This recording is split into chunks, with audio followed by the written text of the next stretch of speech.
Wii U, we got an alert, and it's not a Wii U alert, it's a Nintendo Switch 2 alert. Whoa, this is crazy. I don't think anybody expected a Switch 2 announcement. I think this came completely out of left field. I don't think anyone predicted that this was going to happen, so the fact that we're getting a Switch 2 is actually insane. Obviously, I am joking. The Switch 2 is one of the most leaked things ever in human history. Although, the weird thing about that, I will say, I paid no attention to the leaks. Honestly, ever since the Grinch leak, I have pretty much put so little faith in any leaks, no matter how believable they are. Now, the leaks were overwhelming and plentiful that even though I wasn't paying attention to them, they were popping up quite a bit. So I did see bits and pieces, but I wasn't really paying close attention. I couldn't tell you what kind of specific specs and hardware and all that kind of stuff was going on. But you know, I saw pictures, I heard rumors, blah blah blah, all that kind of stuff. I mean, just for reference, I went into Sonic 3 not having seen a single trailer. I completely ignored every single trailer and piece of news that came out like the plague. I love going in blinder than Helen Keller. That's how I roll. So, especially when it comes to leaks, not even full official trailers, I don't pay attention to the leaks. I pretend they don't exist, and I wait for official news to come out, then I'll celebrate. And lo and behold, we can finally celebrate. Nintendo Switch 2, we finally got a first look trailer, and they showed us a lot of nothing, but I have thoughts and questions, so I kind of wanted to just retread this trailer one more time and kind of just analyze it again and share my thoughts and ask some questions that I'm hoping will be answered sooner than later. So with that, let's jump into it.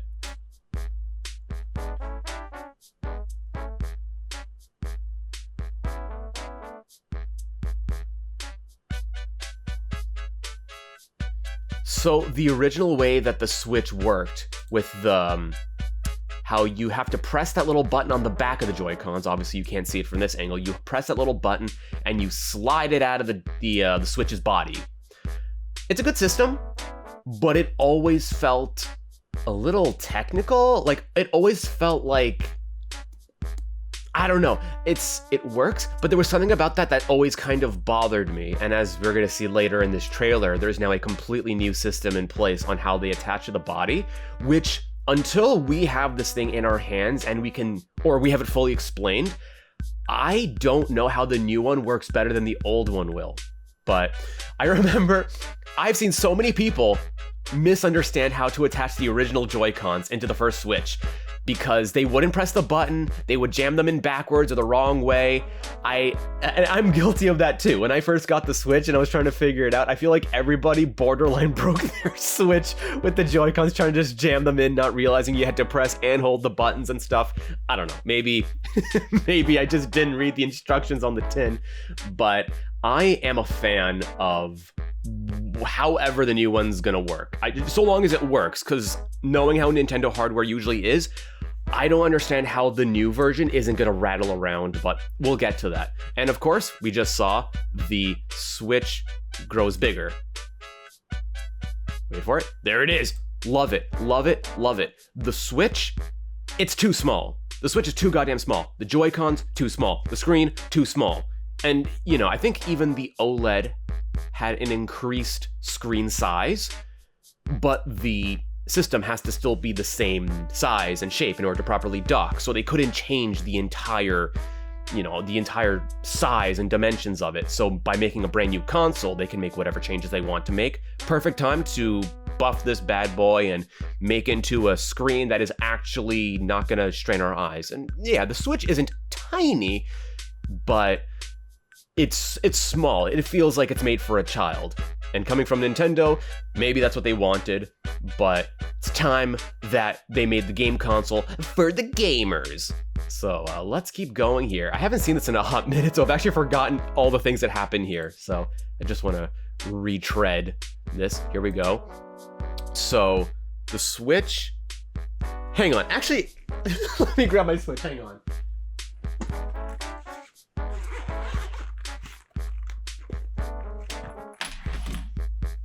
Okay, so I'm actually holding my Switch in my hands right now as I'm recording this to sort of compare, because it's going to do a lot of close-ups, and I think it's going to make more sense if I have something to compare it to. So here we are. It is looking at the Switch. Let me go back a couple frames.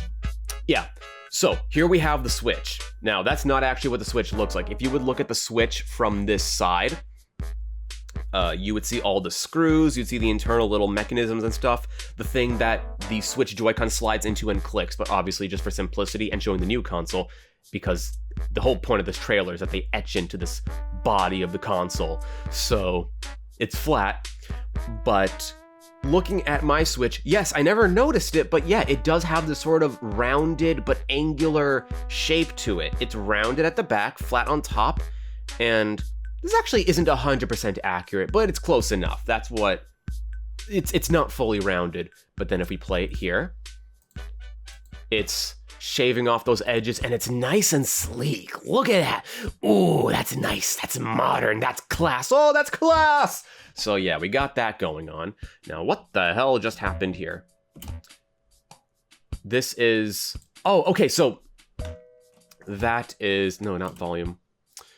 It moves so fast. So this is the side of the console. So that's etching in the part that the Joy-Con goes into, and it's not a secret. It no longer slides. It pops in completely horizontally. It doesn't slide down. It slides in... Well, it doesn't even slide. It pops in directly from the side.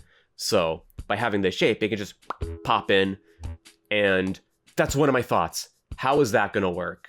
I mean, I know how it's going to work. Very simply, just plug it in like any other thing would. It just goes in directly. But I'm just thinking, because already the Joy-Cons rattle, but maybe it'll rattle less because it's magnetic, so it'll hold its position. If you can just pull them off, then this thing has to be secure and steady. And I really, really want to see how they're going to do that effectively. I'm really curious. I am really, really curious. I don't know why that's something I'm getting so caught up on, but I think holding the Switch in handheld, it always felt a little clunky and finicky, and like if you press it the wrong way, it would just break. And then especially with the Joy-Con drift, I mean, obviously they don't address Joy-Con drift specifically in this trailer, but that is something that, you know, the Joy-Cons and how the Joy-Cons work with the body of the console, they got to get that figured out, because that is one of the weakest points of the Switch. One weak point of several, but we'll get to that. All right, here we go. So I believe we are on the bottom of the console. We got our screws. I'm going to slow this down, actually. And there we go. We have a USB-C, I believe. When I first watched this video, for some reason I thought that was a regular USB, and I was like, why are we doing USB? So we got these divots. We've got the screws. That's just what pulled it together. That's purely just functional. Speakers. We have speakers on the bottom. Now, if we're comparing it to the previous Switch looks the same. It's got the USB-C down on the middle. It's got those screws right there, same thing, and it's got these divots. It's got the same thing. So this right now is all the same. This part over here, it's a similar but different thing. This part is wider. This indentation is wider than the USB-C. Or actually, is that? Yeah, that was it. I wasn't sure if it was still transforming. So that's what it looks like. But the one for the Switch that we currently have, it is actually the width of the USB-C, or actually thinner. It's just barely thinner than the width of the USB-C port.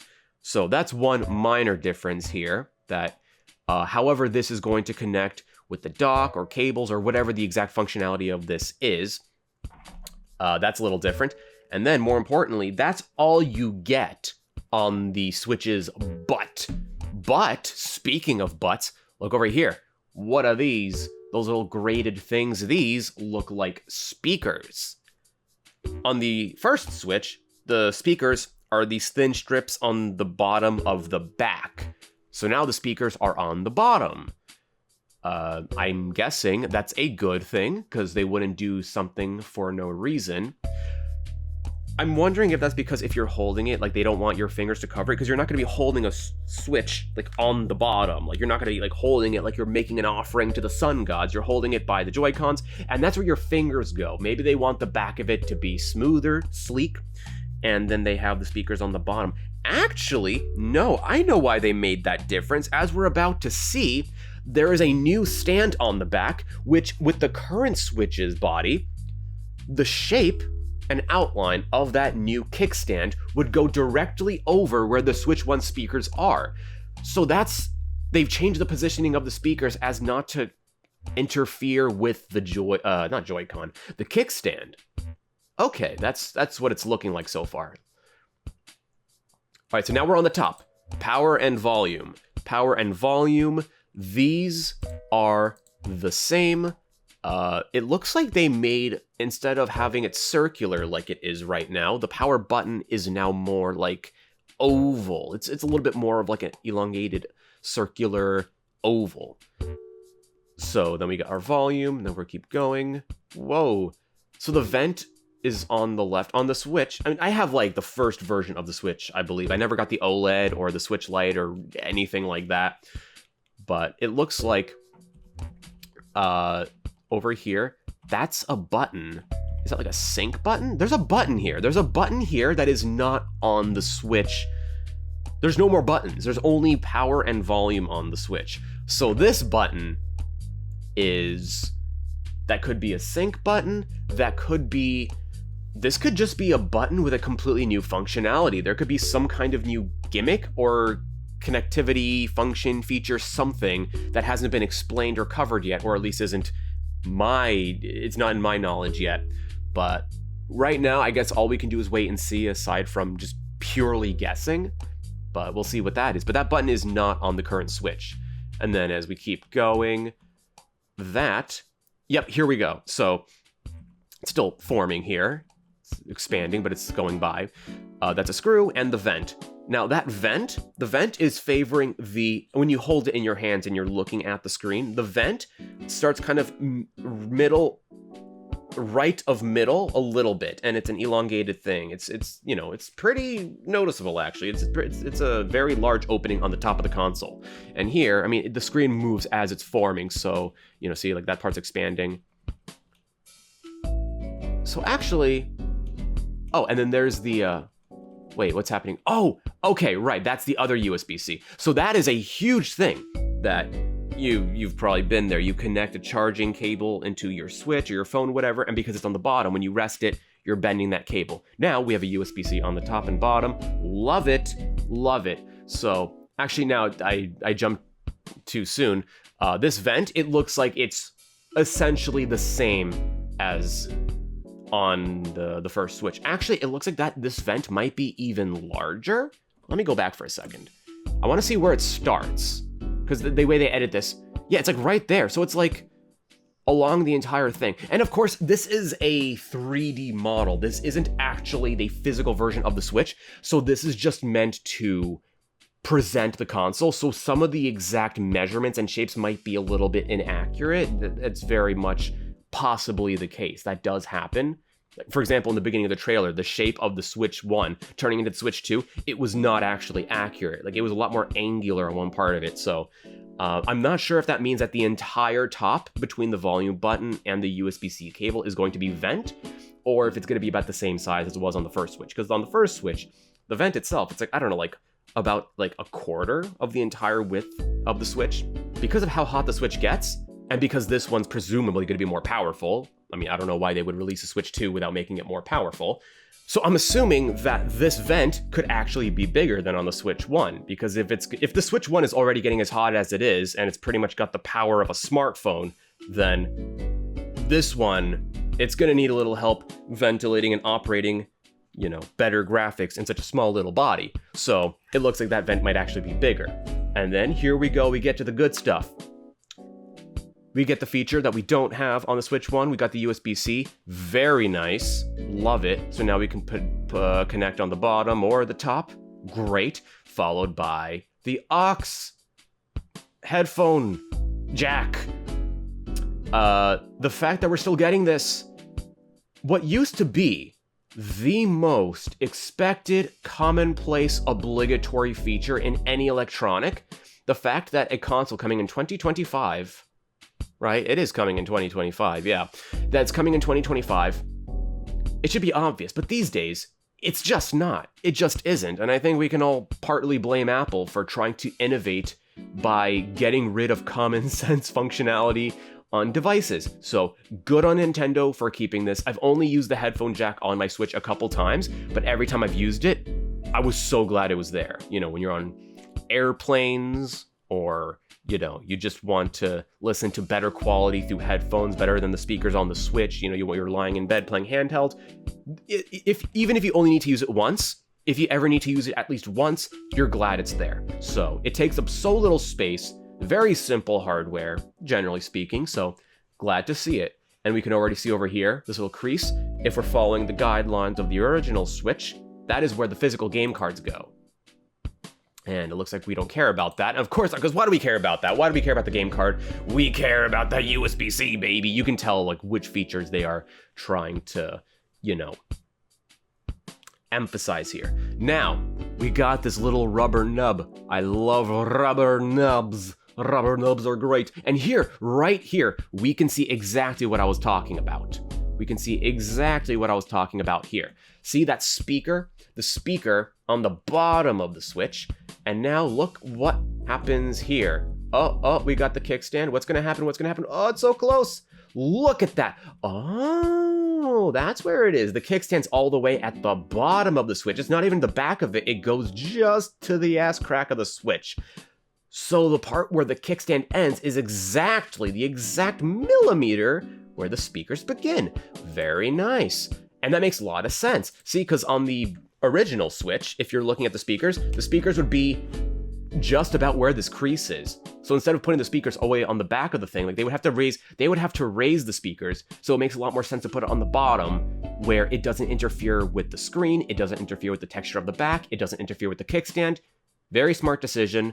I can clearly see why they did that. Very nice. Oh, there it goes. It's popping off.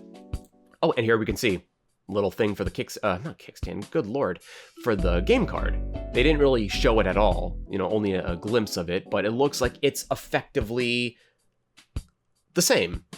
Actually, wait, no, it's not. No, it's not, because when you look at the Switch 1, the place where you stick your little fingernail to pop it open, it opens front to back.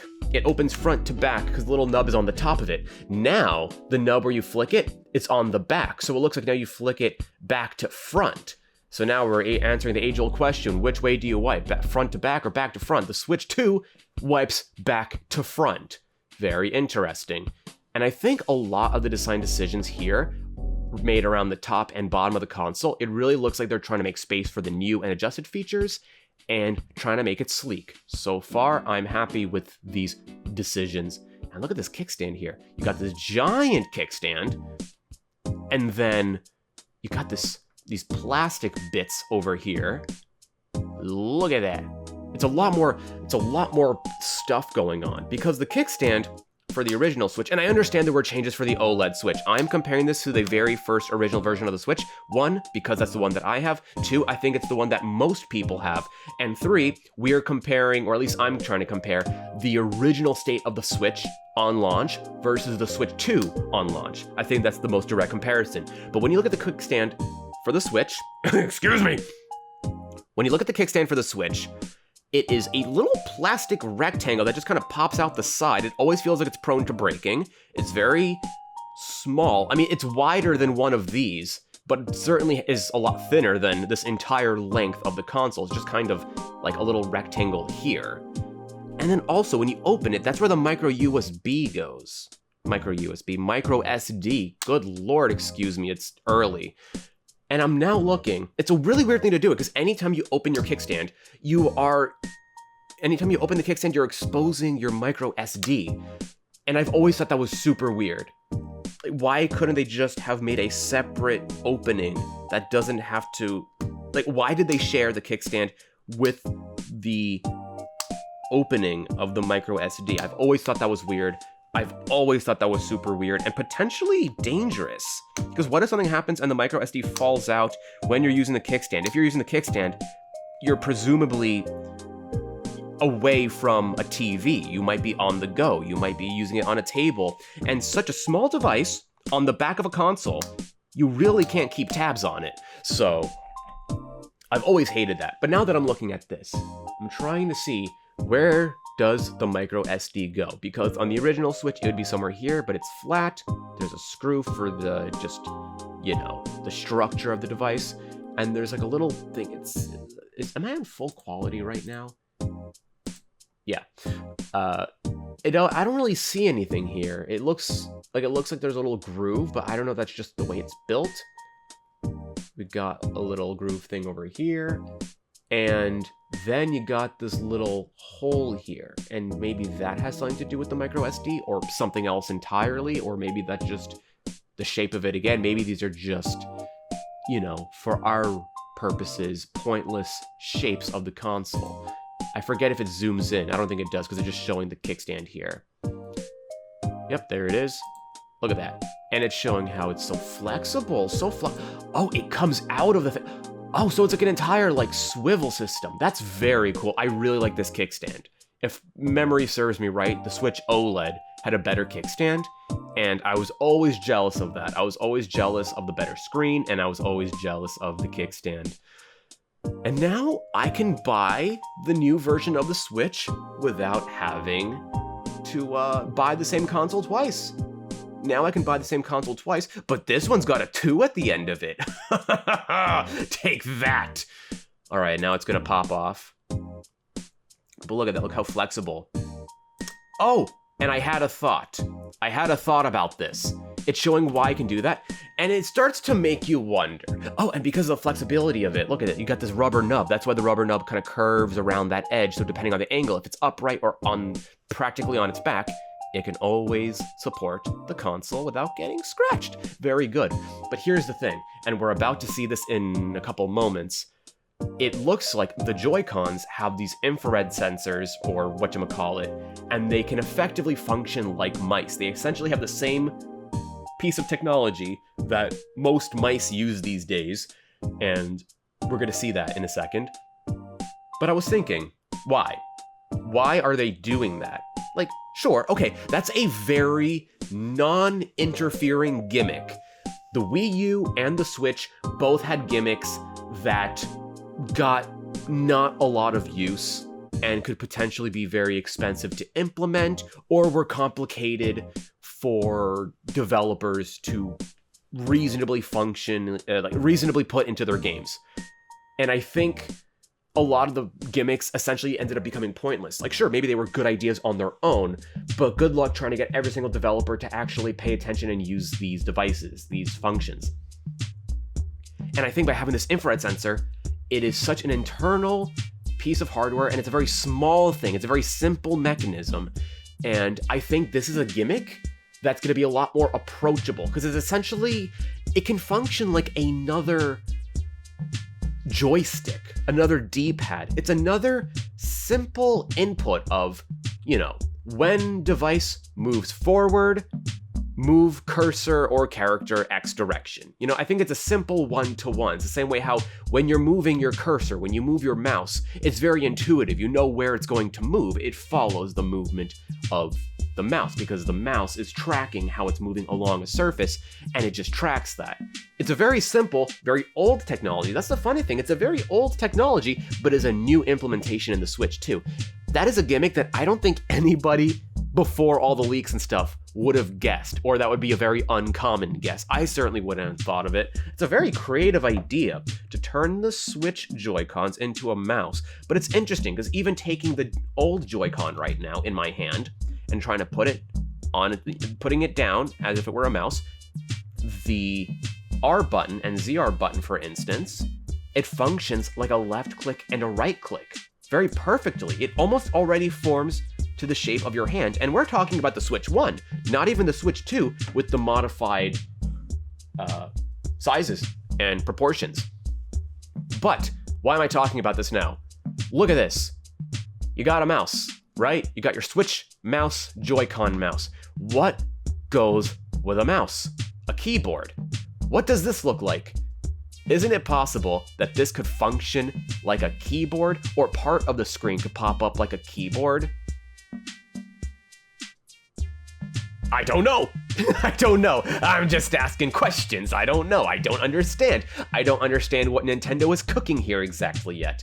And we have to wait months before we can get full answers. But I can't help but feel like if they made a gimmick that the Joy-Cons can function like a mouse, that decision can't exist in a vacuum. There has to be a reason for it. What's happening? Are they bringing back Mario Paint? Are they trying to make this into an entire desktop system? Not system, but like system functionality, like a computer where you've got your mouse and the keyboard. I mean, right now, the hardware that they're advertising here, they can do it. Mouse and keyboard. But the thing about mouse and keyboard is the third component in this little trilogy of items is the monitor. This keyboard would be the monitor. We're essentially going back to the whole problem of the Wii U, where the Wii U was essentially your keyboard and your TV was the monitor. So far, we've seen no evidence, or at least I haven't seen any evidence, that you'll be able to hold this thing and project it onto the TV. I mean, that's what the dock is for. You put it in the dock, and then it's able to project the screen that would otherwise be on the Switch onto the TV. So I don't think they're moving away from that. I don't think we're getting the Wii U 2 with the Switch 2. But it still does make me think, why would you want to recline it so much? Is it just because maybe you're sitting at a coffee table and the coffee table's very low and you want it at this angle? Because that makes sense too. But I can't help but keep on thinking about the weirdest gimmick they showed off in this trailer, which is the thing we haven't seen yet, which is the mouse. But let's move forward and let's get to that. Here we go. Look at that beaut. Here we go, Joy-Cons. What a nice transition too. Wait, that was a really nice transition. I know this is only about the trailer, it has nothing to do with the console specifically, but look at this trailer where it flips, you see the reflections of the Joy-Cons, and then it does that, and it turns into the Joy-Cons. That's just very nice. I just really like that transition. I didn't notice that before. That's really cool. So here we got these lovely, stupid, broken, funkin' pieces of shit. I hate these Joy-Cons. Great idea, dog shit execution. And they're going to be marginally less dog shit in the future, it appears. Let's see what they changed. All right.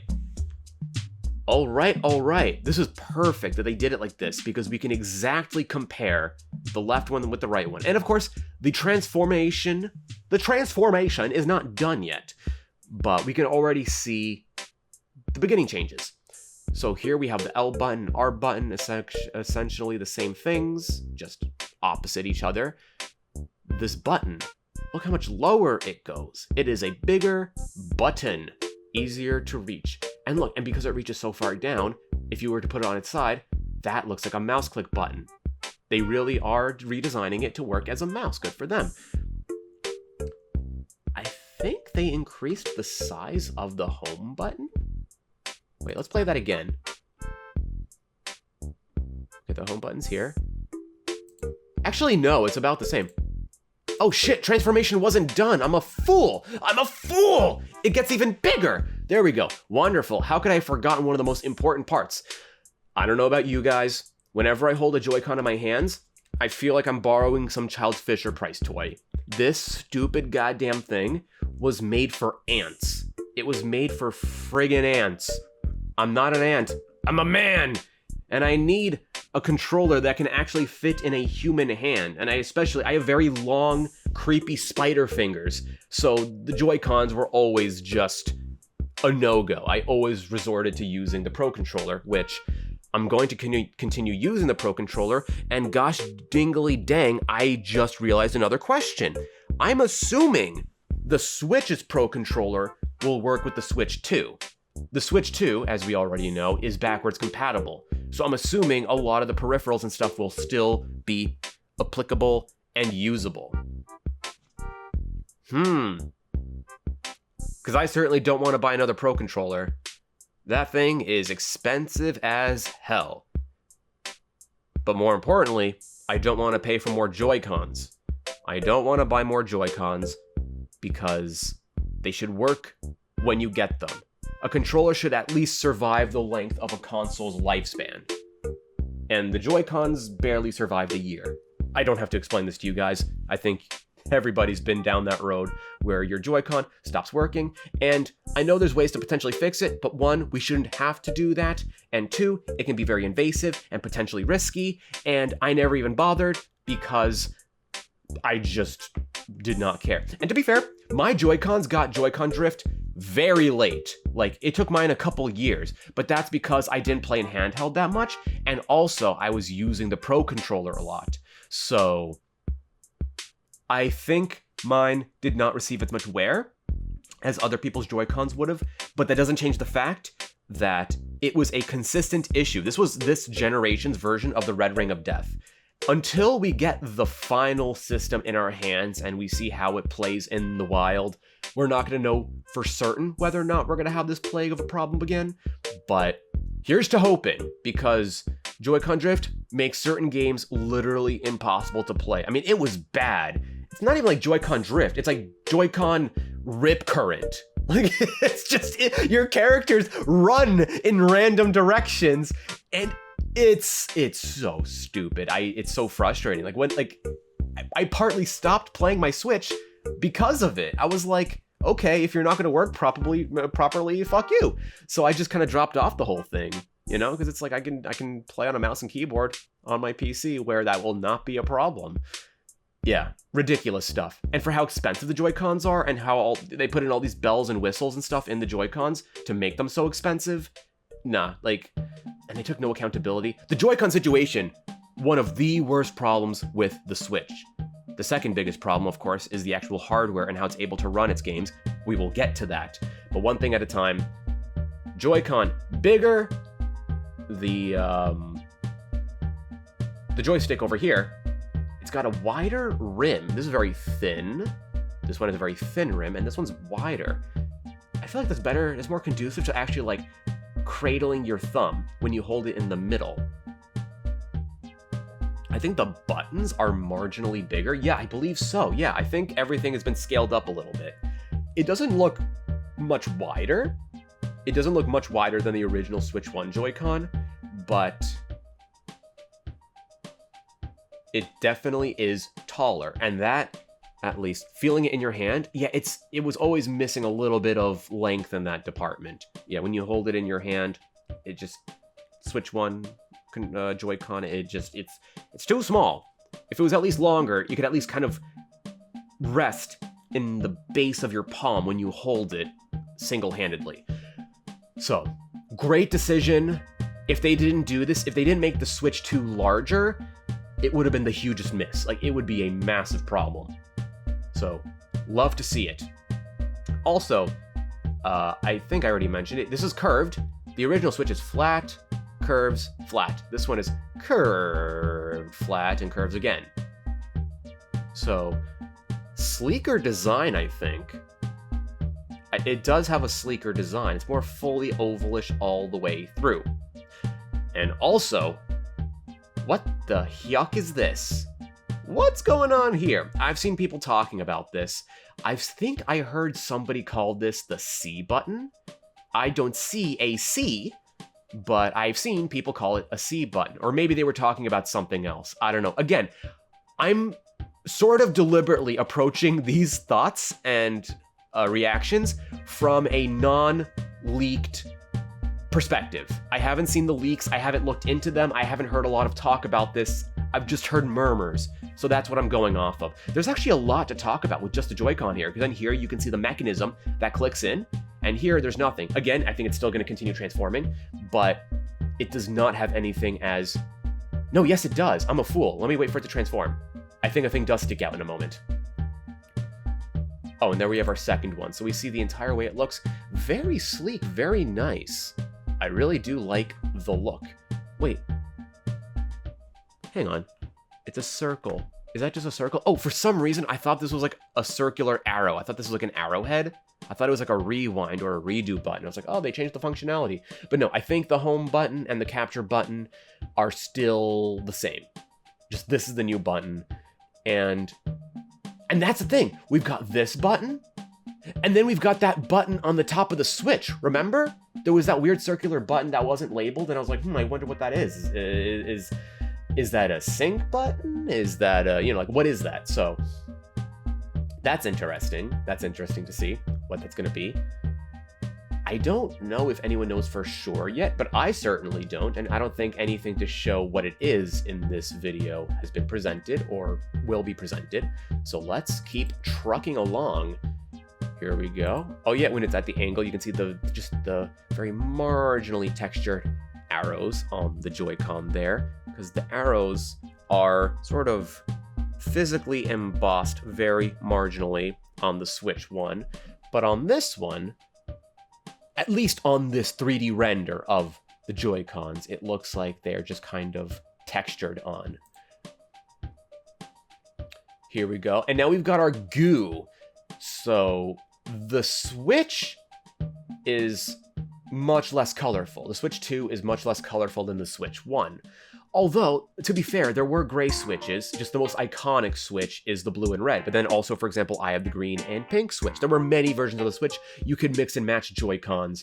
So I don't think we should read that much into the color of this Switch. I would be shocked if they didn't release other versions of the Joy-Cons. I mean, you can essentially customize your Switch console on the fly by buying new Joy-Cons, and hey, it's another product that they can sell. They can essentially sell part of their console and make more money, but hopefully people, like I said, are not going to have to feel compelled to for functional purposes, only cosmetic purposes. Here's to hoping. But yeah, they've got this goop in here, and then there's more goop on the side. Here we go. So here's the thing that I was... Yeah, see? So that part sticks out. So I was wrong. There is another part that sticks out here. But this one, it looks like it's actually sticking out further than on the Switch 1 Joy-Cons. Because the Switch 1 Joy-Cons, they only barely stick out. They stick out just enough. So there's a sort of groove, a sort of, raised groove that can slide into the Switch 1. Here, there's enough room that you can even put lights on the side with room to spare. Of course, these are the lights that normally you would see on the bottom, like the face of that little groove, where this current thing is. Oh, right, so let's compare this. So what do we got here? We've got this, yeah, okay. So we have two buttons, that's the same. You've got the sync, that's the same. This and this. So it looks like these are gonna have something to do with... Wait, are these the rubber grooves? These might be the things... Yeah, because it looks like these stick out the most, because this thing, it curves out, and then on top of that, these pop out, this pops out. So these, I think, are what you're going to rest the Switch Joy-Con, the Switch 2 Joy-Con on when you're using it like a mouse. I mean, that much is obvious. If you were to hold it that trajectory, then this is the part of Joy-Con that would rest on a surface the most. But it looks like it doesn't have a functional purpose other than that. It looks like at least not a technologically functional purpose. And then over here, you see that? That's the infrared thing. That is where the mouse functionality sits. This little laser that's going to detect a surface. And then, yeah, we got our sync button, same thing. But the biggest difference, these lights were moved from here to the side, and the thing that took its place is the new method of connecting. There's a little thing in the Switch 2, which is going to go in there, and it clicks in, and that's the main connector now. Very interesting. A lot more direct, straightforward, sleek design. I'm really curious to see how it feels. And is it going to be tight enough that there's not going to be any risk of it snapping or breaking when it's in there? I'm really wondering, how durable is this thing going to be? I'm not concerned or even worried about if it works or not. I know it's going to work in the general sense, but I'm really more concerned with durability. I pride myself on taking very good care of my game consoles and electronics and all my material possessions in general. I'm very mindful of that kind of thing. I don't just throw things around. But even so, mistakes happen. You might accidentally yank on a cable, you might rest it on a weird angle or something, and mistakes happen in a second. Things take half a second to break, and that's all it takes. So I wish I had certainty that this thing will be durable. And I think it'll be. I would like to assume that Nintendo took the right lessons from the Switch one, and that this is going to be a durable console, better made, and not suffer issues like Joy-Con drift and things feeling like they're rattling or gonna snap. I'm hoping that by making a brand new console, this will be one of their ideas, one of the thoughts at the front of their minds when they put this thing together. But right, let's keep going. All right, we're flipping around. All right, show us that goop. Show us that goop on the other side. Let's see. Same thing. Yep, so the same thing, like SR, SL, all that. We haven't seen it in this trailer. But as we know, the Switch Joy-Cons on the Switch 1, the same sliding mechanism. You can slide on the extra peripheral with the little, whatchamacallit, the wrist strap and all that. I guess on this one, it would just snap on this direction. And I'm assuming that's still going to be a peripheral that's going to be available for the Switch 2, especially for talking about backwards compatibility and stuff. They're not trying to make a brand new console. This is a next generational advancement on the Switch. It is the Switch 2. I'm trying to think. I don't even think, at least in my memory, they've ever made a console 2, like a sequel to a console just with a 2 at the end of it, a la PlayStation 2, PlayStation 3, that kind of thing. The closest they went was with the Wii and then the Wii U, and, well, we saw how that turned out, but I feel like now they've gone with a very literal direction on the next generation name of the console, not just adding a weird letter that makes it sound like a peripheral for the console, but it's the Switch 2. Very clearly, this is the sequel to the Switch. Good on them for learning their lesson. But yeah, so that's the same. Now here we go. Whoa. Hey. Here we go. Okay. Now here's where it gets real, ladies and gentlemen. Now, this Joy-Con on the Switch 1, it would be a little circular button that you would just press. It would just be sitting here, little tiny little button that you would press. And here, now it's a lever. It's sort of like a button, like it's big. It's got an entire structure. And I don't know if maybe that's what this is. Ooh, maybe that's why this is shaped the way it is. Or either this part pops out or the circular part pops out here, the middle part. Honestly, probably the middle part, because you probably push this and that pushes this out to help unhook the Switch Joy-Con. I'm completely guessing, or maybe it affects both of them, but it's at the top, so it probably affects the upper mechanism, because the bottom one is flat and uniform. This one's like a donut with a little thing in the middle. I'm assuming this button still serves the same functional purpose as the Switch 1's button, but this button is a lot nicer to look at, feels less like putting a pen into a electronic to reset it, and more just like a button or a lever that you can easily press on the fly for its functional use. I do not think it's a game purpose. I think it's a hardware thing. Same like it was for the Switch 1. Oh, wait. Go back. Hang on. I want to take a look at those buttons. Back. Look how look how sleek that is. There's a noticeable border between the R and ZR or L and ZL buttons on the Switch 1, but here, so the Z button here is very nice and wide, pretty similar to how it is on the Switch 1 Joy-Con actually, but they've widened essentially. It's pretty much the button also starts from around this area on the Switch 1, but they've extended it to just go all the way until it just reaches the ZR. There's no boundary, they touch. The buttons now touch, making the R and L buttons a lot nicer.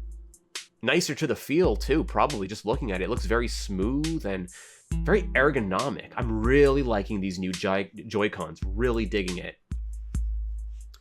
All right. What are we looking at? What happens next? You can press buttons.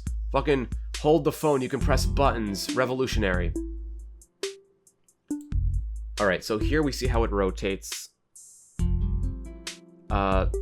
Essentially the same functionality as the Switch, the Switch 1 Joy-Cons, but these seem a lot more like the sticks are inside the console. The Switch 1 is raised. So here we are taking a very close-up look at one of the biggest culprits of problems for the Switch 1. Look at this out of focus shit. I swear to God, this is on 1080p. Yeah, when you look at the Switch 1, the ball is like raised. Like the ball is halfway out of it, and then there's a suction cup thing for where the Joy-Con thing connects to that ball, and then it sticks out. And here, it just seems a lot more, everything seems like pudgier on the Switch 2 one. It's more submerged. It's got this, the goop-colored ring here. This covers a lot of the mechanism. So I guess it is the same, but now it's covered, and that is probably part of the larger solution to fix Joy-Con drift. They probably have a different kind of Joy-Con, joystick detector, and then this covers it, probably just for security and aesthetic. I'm really hoping, there is no way in hell they would release the Switch 2 with the same glaring problem. I think at this point, it would be deliberate negligence, and I think they would actually lose the lawsuit this time. Or one would hope. Or more importantly, we would hope that we wouldn't even need that lawsuit, and we can just get a console that gosh dang works. But yeah, I mean, it also looks like, yeah, the ball is wider, I think. Or maybe it's perspective. I don't know. Either way, it's still similar. Oh, no, I'm a fool. We do get the peripheral. It snaps to it here. Okay, so I'm an idiot. You don't just go raw. You don't just use the Joy-Con raw as a mouse. Look at that. Ooh. So we see exactly how it connects. Oh, and we can see that little groove on the top here. That's probably what clicks. Oh, there's a button here. Oh, this is probably part of how you disconnect it. This little peripheral here. Maybe. Or maybe it's also the button on the back. I'm not sure. But look at that. You got this colored little thingy here. And it's got the wrist straps. Very nice, very nice. It's got lights on both sides. Okay, cool, cool. Yeah, because look, it looks like a mouse. It just looks like a very thin mouse. And it's operating like a mouse. If it looks like a mouse and it acts like a mouse, it's a mouse. This button here, I'm pretty sure that's to disconnect it. That's my guess. Very nice, very sleek. And they fly out. Wonderful, graceful, 10 out of 10. Here we go! Here we go, finally! We now see the male part of the connecting duo inside the Switch console. Now this is sleek. It's just this engraved hole that goes along the entirety of the side of the Switch 2. In the Switch 1, you see a lot of weird divots and screws and all that kind of stuff. And maybe there will be screws here, but they just don't want to advertise all those screws because they don't look pretty. Or maybe it really is this sleek. Maybe because of the way it's built, there's no need for all those little ugly internal pieces that are only ever covered when the Joy-Cons are in there. It really is just interesting to see what things look the same and what is entirely different. And considering the entire connectivity function or method is completely different, it's no surprise that they would change everything about the sides of the Joy-Cons and the sides of the Switch itself. But it's simpler, it's sleek, it's literal, it's straightforward, to the point. I'm really liking it, really loving it. We got our goop. Wait! I forgot about the goop! You fool! You forgot about the goop again! Now, we got goop, and go back. The only thing that breaks the goop's uniform sleekness is this little thing up here. Furthermore, confirming my suspicions that the method of disconnecting these things, or maybe even partly connecting these things, has to do with this top area here. That's where the button is, that's where that donut-shaped thing is, that's where this is. I think this has to do with how it handles connecting and disconnecting the Switch. Because if all the pressure was just put on this thing, I mean, this thing is prone to snapping. That's my main point. I don't want this thing to snap, and I don't think it will, but also, I didn't think that the Switch would have Joy-Con drift, and look where we are. So, this goop, there's definitely screws under the goop, but similarly to how they place the goop on the Joy-Cons, it covers part of the internal part of the joysticks. They're using the goop to cover all those ugly little screws. The goop is a powerful thing. Goop, trademark. And look at it snap. Let's play that again. Play that satisfying snap. Look at how it snaps. It enters at an angle. They make it look so, like, look how quickly, like, look at the animation on that movement. My inner animator's kicking in. I'm looking at the, breaking down frame by frame. Look at it. It's there, getting closer, closer, closer. It's just kind of moving fairly uniform, and now it starts to rotate. It's there. Look at that. Look at that. It goes from there to there, and then in a frame, immediate snap. Now, again, for the millionth time, I'm going to reiterate, this is a 3D model. This is a completely computer-generated reimagining, so to speak, of the Switch 2. This is not an actual Switch. This isn't reality. Let's not kid ourselves. So they can just do this to be like, wow, look how, like, with the sound effects and the visuals, like, look how snappy, look how strong and secure it is. You know, like, it feels nice, it's sleek. Maybe that is how it operates. But then also, I'm wondering, are they just doing this to sell, like, does it actually have such a strong magnet that this is to convey the intensity of how strongly it just connects and conforms to the body of the Switch? Or is this just to be like, to emphasize, like, look, it connects like this now. You can put it at an angle and it snaps in all nice and snug like. Again, I'm asking a lot of rhetorical questions in this video because we're not going to know for a good while. But also, because it has to connect, like, obviously this is not how a human would connect this. You probably also don't want to connect it at an angle. I think they're just doing this so everything could be all swingy and smooth and like, ooh, look how sleek. Honestly, the trailer does a great job. It's a very nice trailer. It's very playful in Nintendo's usual fashion, but also very, like, sleek. It's almost like an Apple product trailer, but for kids with a playful nature. So it's very interesting. But yeah, I don't think you would want to connect this diagonally, given the shape of this piece of hardware. I think you would want it to connect completely, you know, parallel or perpendicular, or however you want to phrase it. You'd want it to be exactly lined up. I don't think this is advisable method of connecting it, but maybe it does just automatically fly into place. Maybe it just works that way. You know, this reminds me, I have Shokz earbuds, like the ones that sit outside your ear, and when they sit in their charging case, you kind of just pop them in and they magnetically fall into place and charge. Like, you can kind of just throw them in there and they automatically find their way because they magnetically find their position, and then when they're magnetically attached, they begin to charge.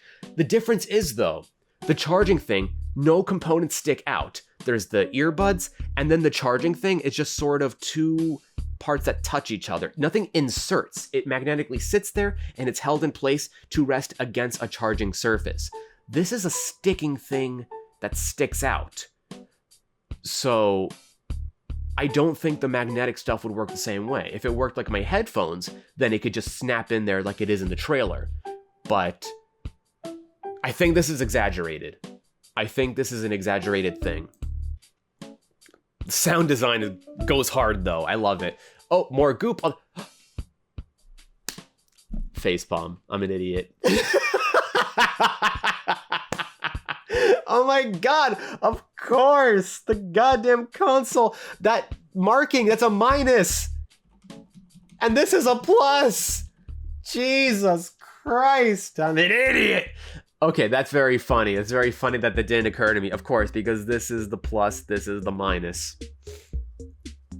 Okay, so this is just an indicator. Okay, so even more so. So that's not even a functionality thing. This is a visual thing. It's a visual guide. So the entire thing, other than the connector, it's all sleek.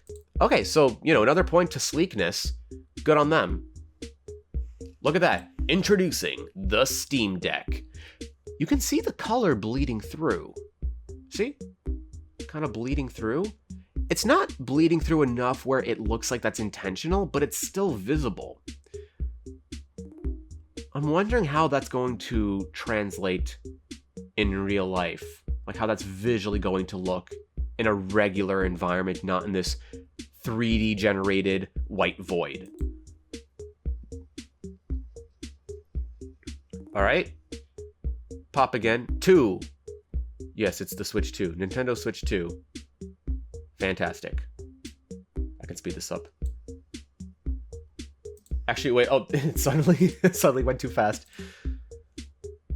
Yep, we saw that. ZL buttons. I mean, we've already hyper-analyzed this.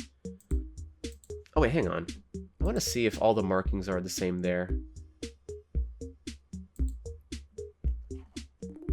If you look at the Joy-Con, let's see.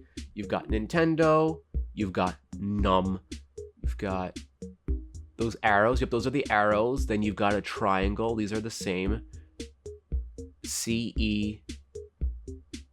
Yeah, I think it's all the same. I just find it fascinating that in this trailer, they showed this. Because this is not an essential thing. This is like fine print. Like, I don't know if they were showing the little like barcode sticker on the bottom of the Switches in the Switch 1's reveal. I wonder, is the Switch 2 going to have that? Is that necessary? Do you have to put a barcode sticker on your console? I mean, if they did it for the Switch 1, I guess they got to do it for the Switch 2, but we'll see. I want to eat these buttons. They look so soft and marshmallowy in this trailer.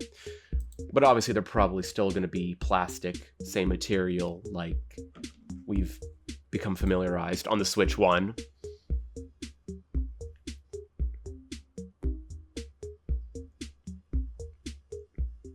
And here we go. Here we flip and go, gamers. Here's the big one. Here's what I've been seeing a lot of talk about. Because as we're familiar, the Switch 2 has been horribly leaked, so a lot of the visuals here are already known. But then we've got our Mario Kart stuff going on. I'm not going to count them, because the internet's already done it for me, but we've got 24 gosh dang starting points. So we're approaching Mario Kart Battle Royale territory. And then it looks like we have these branching paths here. Also, in case I wasn't clear, it looks like this is a brand new Mario Kart. An iteration on the last Mario Kart, the same way how this is a upgraded version of the Switch 1, now the Switch 2. We're going to get an upgraded version of the last Mario Kart, and we're going to get new Mario Kart. Mario Kart 8 2. I am willing to sit and wait and get more information about this game, because for the time being, it looks like it's another Mario Kart. I'm not the biggest Mario Kart fan. I don't dislike it, but it's not a game that I'm always clamoring to go and play or be first in line to play. But I am interested by the implications of the visuals that are shown here.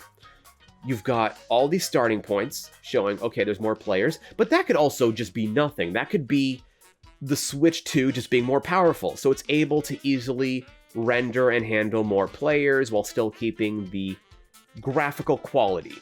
Sure, fine. But then it gets weirder, because already, well, first of all, like, what the hell is Rosalina riding here? Look at this. See, you see this? It's got treads, and she's riding like a snowmobile kind of vehicle thing. So, you know, we have bikes, we have cars, now we have whatever the hell she brought from space. Everything looks so cute. Is it just me, or does this game look really cute? Like, don't they look like little toys? Like, don't they almost look like little Lego people? It looks very cute. Mario looks very cute here. Like, look how cartoony this is. I really like that they're embracing that art style, though. Oh, and here we go. Here we go. We got the Switch 2 dock.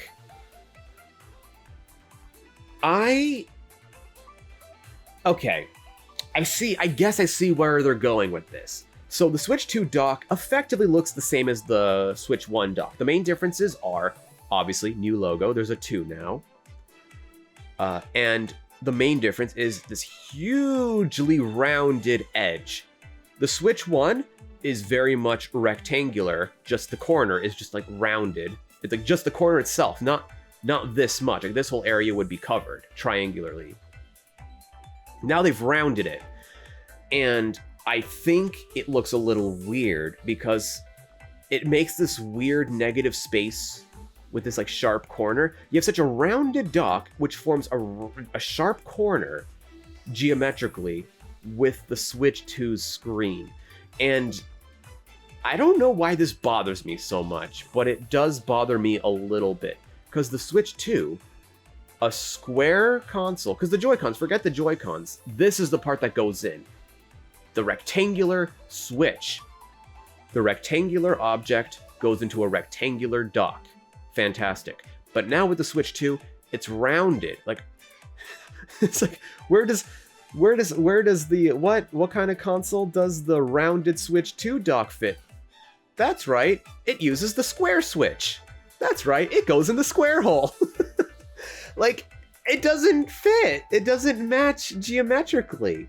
Like, I guess it doesn't matter so long as it holds it, but I feel like the Switch dock was weirdly sleeker than this one. It's got a smoother shape. And the thing with the Switch 2 dock, I guess it's meant to match the same silhouette as the Joy-Cons? But I don't know. Maybe it'll grow on me. But first impressions, it feels like it's either sharp or rounded, and this is rounded, but if it's a square thing... Weird decision.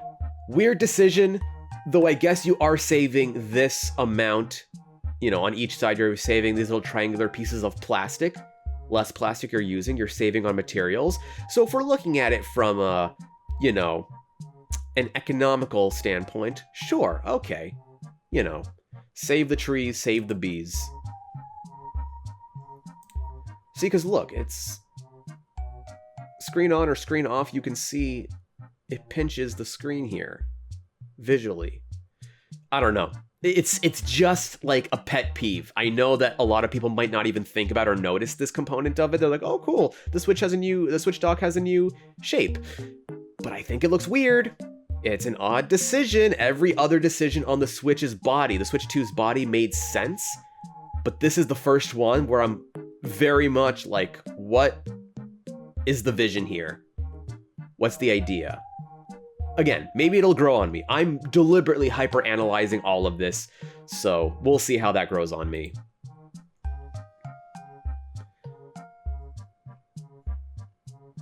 See? Because now when you take the Joy-Cons off, it's rounded, and I mean, I guess maybe it's just like it sits in like a little folder kind of thing. Also, visually, look at the back of it. There's like no back. The whole thing, where like on the Switch dock, most of the bulk of the dock is on the back, where you have the flap and the things for all the cables to go into, and it's always very clunky and annoying. And I'm wondering how they streamlined this. Wait a minute, look at this little groove and where it sits there. The Switch 1 dock, I guess, is the same, but I'm wondering, maybe they've restructured it so maybe there are ports that just connect directly into the back. There's no like sideways opening panel complexity you have to deal with. Maybe there's just ports on the back of this dock. I don't know if they show or if we've seen the back of the dock here, but yeah, maybe, because I'm wondering if there's no component, if there's no giant brick on the back of this thing, where is the cable? Oh, actually, we saw a cable earlier. Look, it connects from the side. So it looks like the cable connects the same way it did on the Switch 1. I'm confused by this dock. This dock is what's giving me the most questions in terms of the hardware. Yeah. And now we've got our thing again. Same internal mechanisms on the Switch body as on the little thing here. Here's where it becomes a little weird. When it was just the Switch logo and Nintendo Switch, it was fine. But this giant 2, it's like you would think like Player 2, or like it shoves the Switch logo off to the side. It makes it only half as important, and it still says Nintendo Switch. Like, it could have been the Switch thing and then Nintendo Switch 2, but maybe that's what they're trying to avoid. Maybe they want it to be so obvious. This is the Switch 2. I get it, but somehow it feels a little clunky. The original Switch just felt so like symmetrical and uniform, and now it's kind of like they're adding more bells and whistles to it all. I understand why, but I feel like it is kind of obligatory downgrade of the visual appeal of it all. I mean, unless you're a huge fan of the number 2, then it's a huge day for people, number 2 fans rise up. And again, this is super duper nitpick. This is not even a problem. This is more of an observation than anything else. But I've always thought that the Switch dock, because the Switch dock, this peripheral, whatever it's called, you know, they look the same. They have the same thing on it. But it looked a lot more sleek without the 2. And now it's got the 2, but they need to make it obvious that this isn't a Switch 1, it's a Switch 2. It's similar enough that it functions the same way, but it is different enough that it needs different branding. I get it. Also, we've got our weird new old DK. It looks like Donkey Kong Jr. redesign. People are saying it looks like Illumination DK. Honestly, it makes me think of Donkey Kong Jr., but this is clearly regular DK, so weird choice? Yeah, look at him. Look how doofy he looks. Not gonna lie, I hate it. I already think that they downgraded Donkey Kong ever since Donkey Kong 64, where he goes, okay! And now he goes, and I'm like, no, they ruined him, and now they've ruined him even more. Well, ruin's a strong word. It's more like they've changed him so much it's a different character, so maybe it's just ruining a character with extra steps. I don't know. I mean, he looks fine. He's cute. He's silly. And if they are going to make him go like, monkey time. I mean, it matches him. He looks like a monkey. I don't know. I don't know how to feel about this. There's a lot of crazy stuff going on here. Is that Pauline? I think that's Pauline. I'm judging that off of like 4 pixels, but I think that's Pauline, which shouldn't be a surprise because I think she's a new character in Mario Kart 8 in that giant airdrop of the random DLC we got. I didn't try any of that. I didn't try any of the new Mario Kart 8 content. Again, not a huge Mario Kart 8 person, but I've played it. I think it's fun, good party game, but the DLC was not enough to bring me back.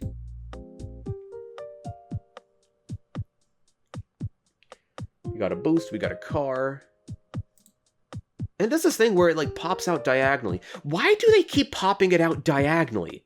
Are they doing this for the trailer? Or is this how the mechanism works? That makes me believe that it does push it out the top. That it opens this way and then you remove the thing. So maybe you do connect it diagonally.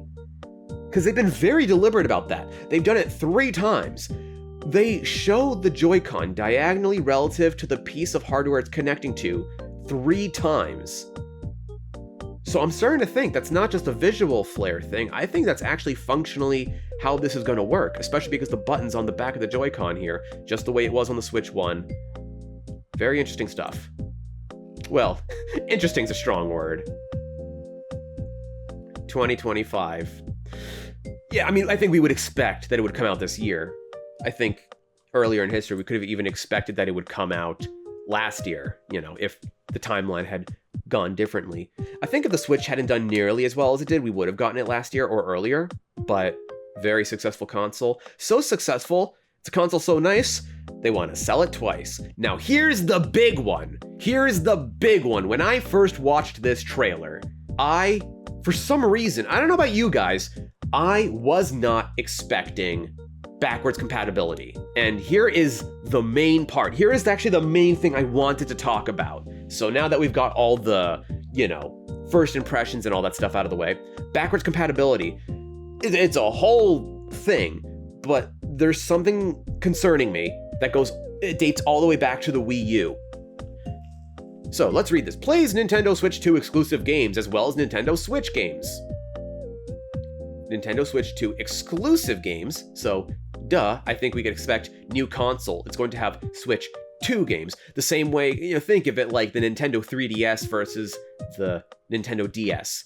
You could play Nintendo DS games on the 3DS, but if you put a 3DS game into your Nintendo DS, it would explode and set your house on fire. Would not work. So, it's nice to see that Nintendo Switch games can work on the Nintendo Switch 2. And then there's a little asterisk here.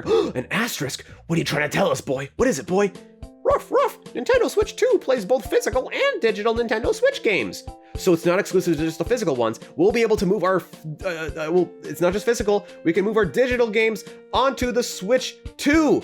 Fan-frickin-tastic. Most of my games are digital, so that's very important. I can finish Paper Mario. I can actually play other games. I'll get to what I want to talk about in a second. Certain Nintendo Switch games may not be supported on or fully compatible with Nintendo Switch 2. I forgot to read this part.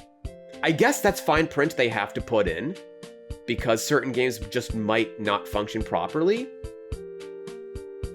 But I'm hoping that's going to be a minority. I'm hoping that's not going to be like, oh, 8 of our Nintendo Switch games work on Nintendo Switch 2. And it's going to be more like random shovelware games that exist on the Switch just won't be supported because it's more on the developers of those games to make them work, and not so much that Nintendo is just only greenlighting certain games.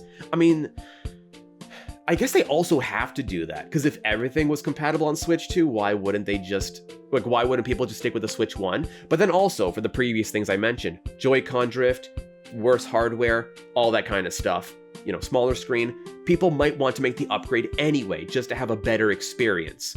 For example, here's a good example. I've always sort of dunked on the Switch for this specific reason. Are you all familiar with a game called Fire Emblem Three Houses? Fire Emblem Three Houses is a game that is exclusive to the Switch. It is exclusive to the Switch. You're not going to play it on Xbox, you're not going to play it on PlayStation, you're not going to play it on the PC. If you're playing Fire Emblem, you're on Nintendo. It's either Nintendo or you Nintendo-don't play it. Those are the rules. That said, at the time, the only console that could play Fire Emblem Three Houses was the Switch. And good lord, I don't know if you guys have played this game, but when you're in the main area, when you're in the monastery or whatever it's called, and you run past people, good lord, the game chugs like crazy. It feels like it's crashing under its own weight. It is stupid how poorly it runs. And you would think, okay, well, the Switch isn't that strong of a console. Maybe I'll play it on a different console. Remember the whole point? That's a Nintendo game. Nintendo only runs on Nintendo. You can't play it anywhere else unless you yo-ho-ho it. Those are the rules. So, they essentially released an exclusive game on a console that can't run said game. I mean, that's fucking embarrassing. That's so stupid.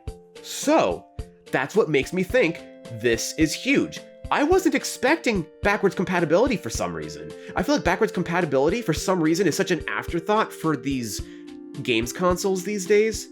Like, video game preservation is such an afterthought that people are practically begging for to exist. So I'm really happy that this exists. You know, I'm really glad that they're doing backwards compatibility for convenience, for game preservation, for convenience, for game preservation. Yeah, so I'm really happy about that. Physical and digital, fantastic. Details will be shared on Nintendo website at a later date. Yeah, so we're gonna have to wait on the specifics. This second line here makes me a little nervous, but I'm very happy to see it. And here we go. Nintendo Direct, Nintendo Switch 2, 4/2/2025. Now, it seems like what they mean here is April 2nd, not February 4th, you know.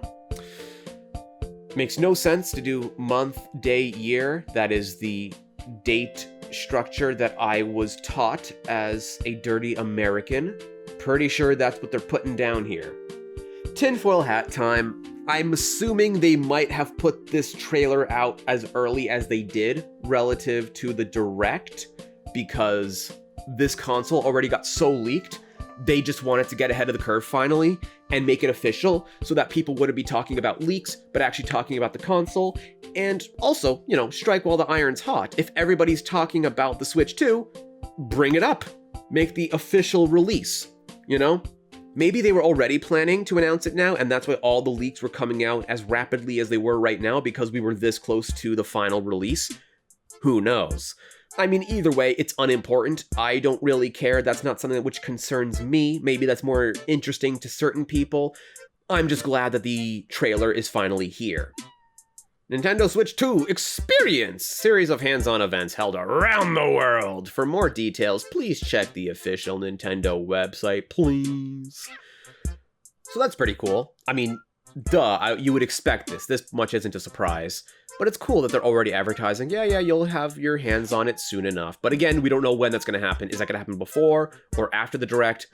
Probably after. That would be kind of backwards, but I mean, can you imagine? So, looking forward to that. I might be able to hopefully go to a location that'll host one of these. But then again, it might be so busy that maybe I'll just wait for it to arrive in my hands at home. So, very cool. So we've gone through the entire thing. I've pretty much shared all my first impressions. But I think the most important thing is the transition from Switch 1 to Switch 2. That's the main important thing. So that's why this screen, more than anything, if the Nintendo social media just posted this image and nothing else, I'd probably be equally as excited as from seeing this whole trailer, because you already get what you need to see. You see the change in screen size, the different design, you get what you need to see from just this image.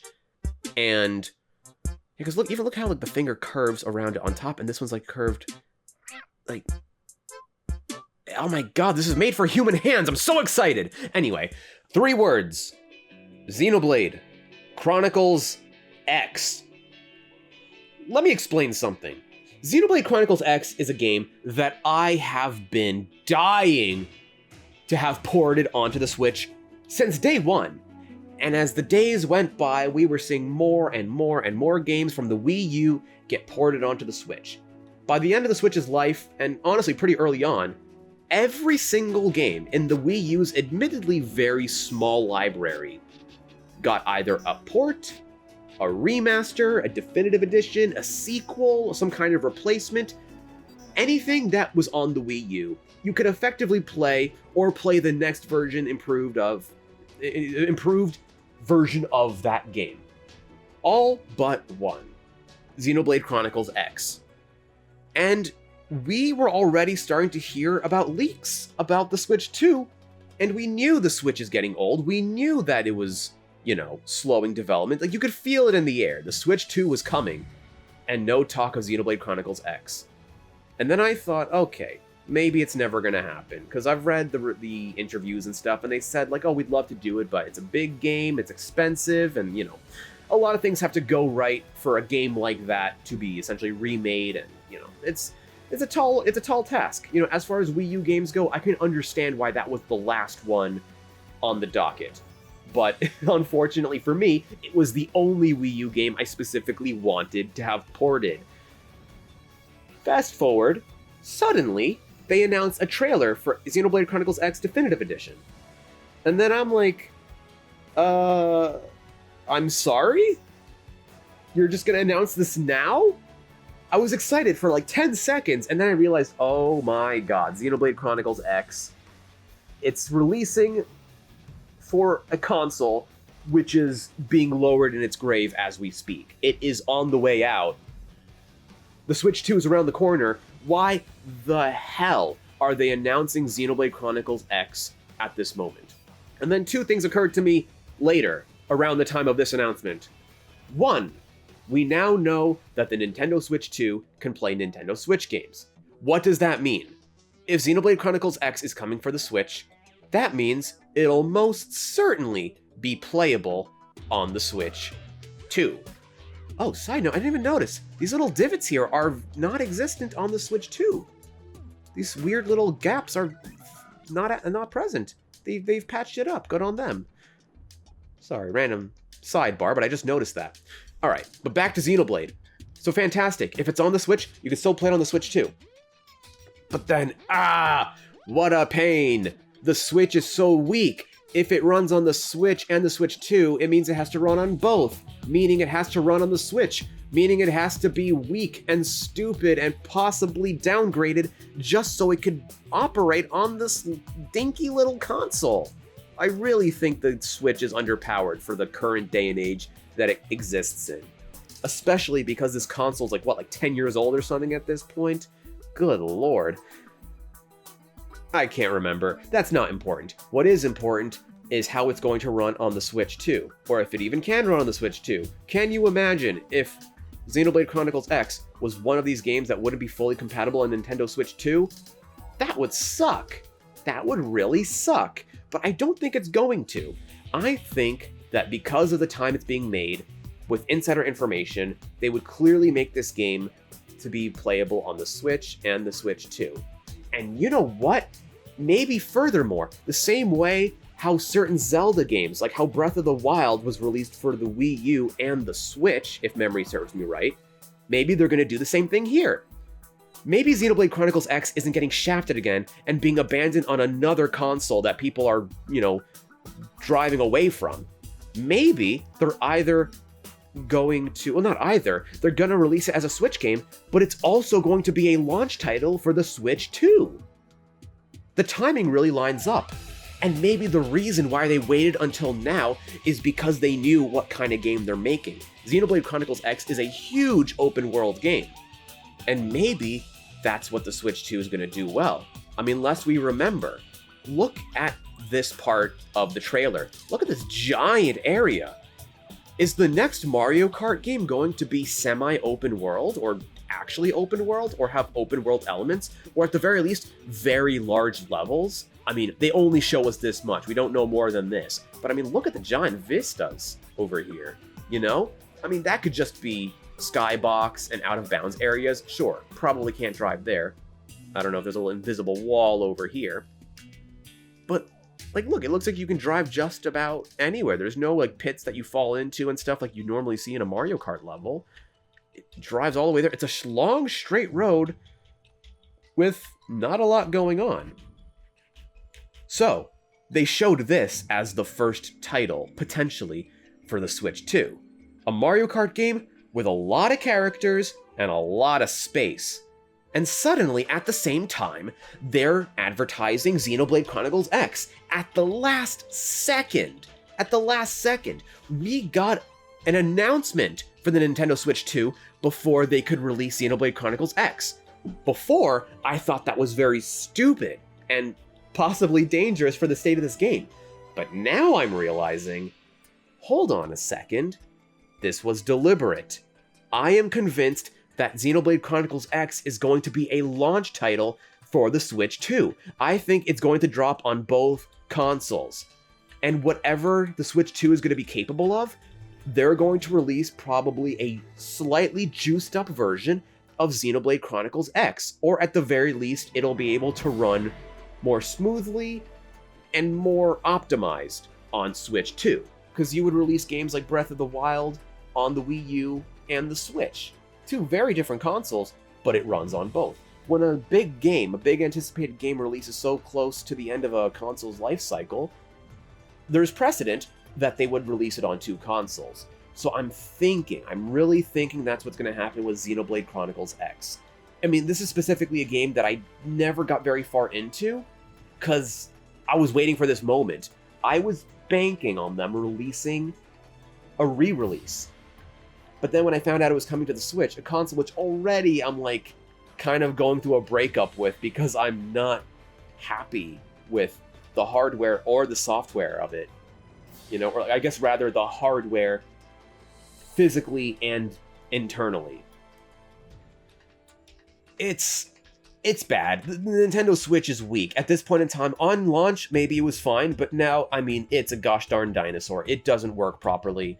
And here's to hoping the Switch 2 is going to run a lot better. So hopefully we can actually play games like Fire Emblem Three Houses and play with smoother frame rates. Even if they have to do that gosh darn AI frame smoothing shit that's going on, honestly, if any console needs it, it's the Switch, because I don't think Nintendo's never been great at hardware in terms of keeping up with modern standards, like graphics cards, kind of stuff like that. They've always been a generation or two behind, but that's because their strong suit is software. Their games are so good that people will literally play on a dogshit console to play really good games. Now, I'm being a little dramatic. I don't think the Switch is that bad, but considering what these games deserve, you just wish that either the Switch was stronger or you could play these games on another console. Anytime there's a game that's on the Switch and other consoles, I always get it for PC or whatever other console it's available on, because there's no way in hell that I'm playing a game on a Switch if I can play it on my PC. So that was kind of one of the main thoughts on my mind. I've really been thinking about the state of Xenoblade Chronicles X. I'm thinking less about the Switch 2 itself and more about that one specific game, because it's falling in a really weird part of the timeline. I don't know how many other Switch games are being advertised and released and stuff right now. Like, I know the new Mario and Luigi game, that already came out, that already exists, and now, as we know, most likely will also be playable, backwards compatible on Switch 2, so that game's fine.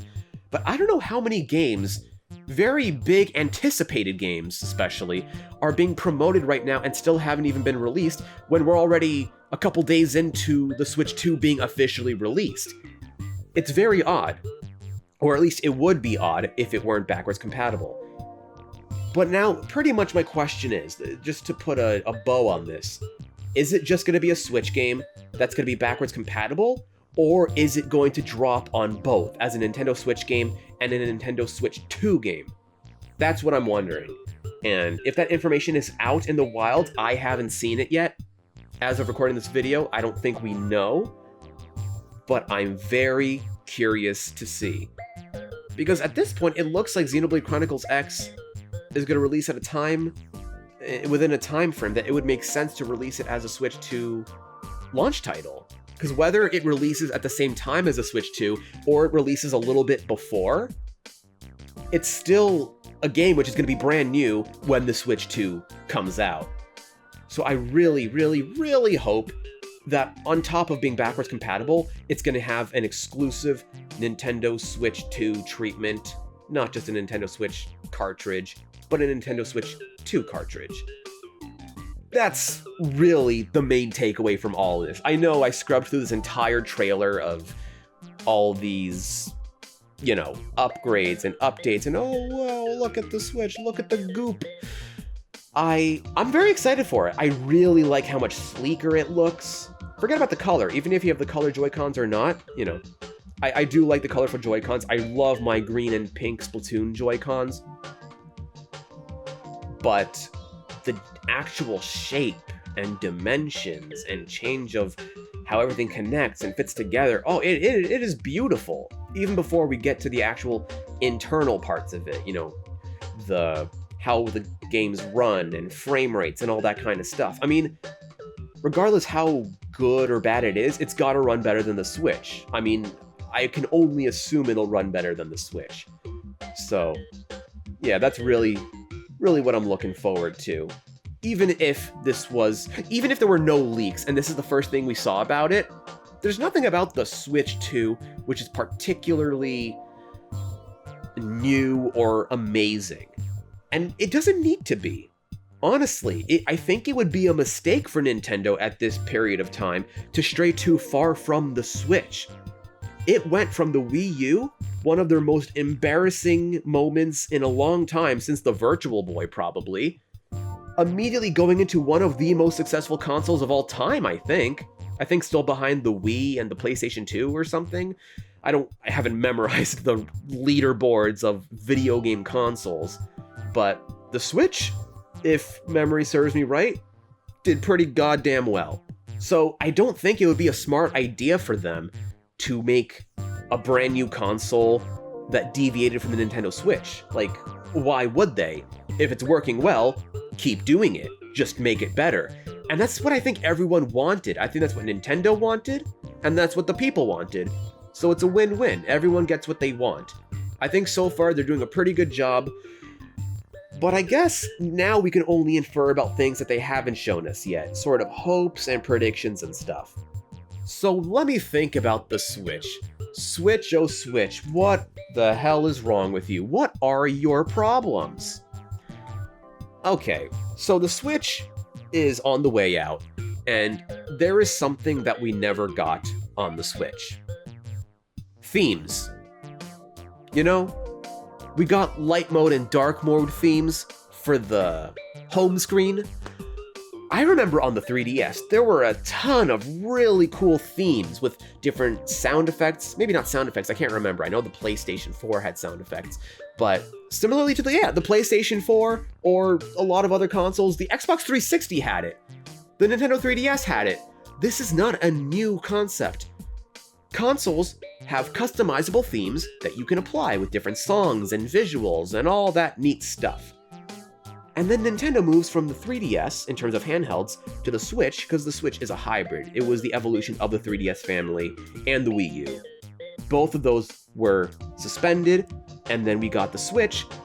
But weirdly enough, the Wii U had the Miis running around. It was very cute, and it worked very diegetically, I guess you could say, with the Wii U, where you could switch which screen was on the TV and which one was on the Wii U gamepad. So the theming of it worked. You couldn't change the visuals of it other than changing which Miis existed in your console and would appear on screen.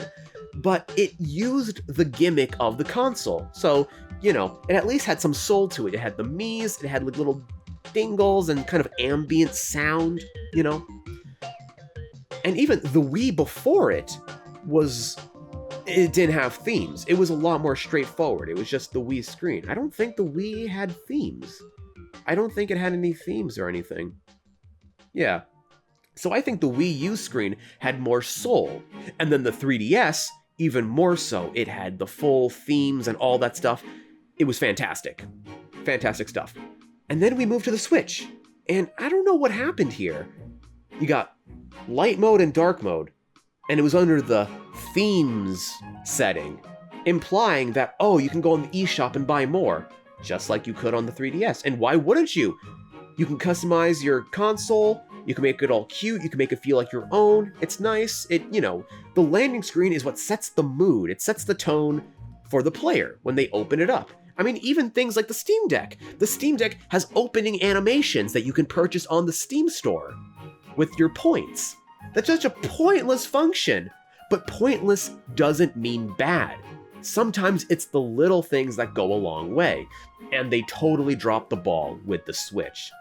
They really did. I really think they dropped the ball with the Switch, in terms of themes and other things. But yeah, so simply put, just to get to the point, the Switch 2, they could keep the general layout of the home screen, maybe make it a little bit more sleek and convenient, but god damn it, give us themes. They gotta give us themes. It's been too long. It's been essentially a decade of waiting for a feature that never came to pass. They gotta give us themes. That's my first hope right off the bat. I think that's one thing, because that's the first thing you look at when you open up your console. We gotta get themes, please. Second, Virtual Console.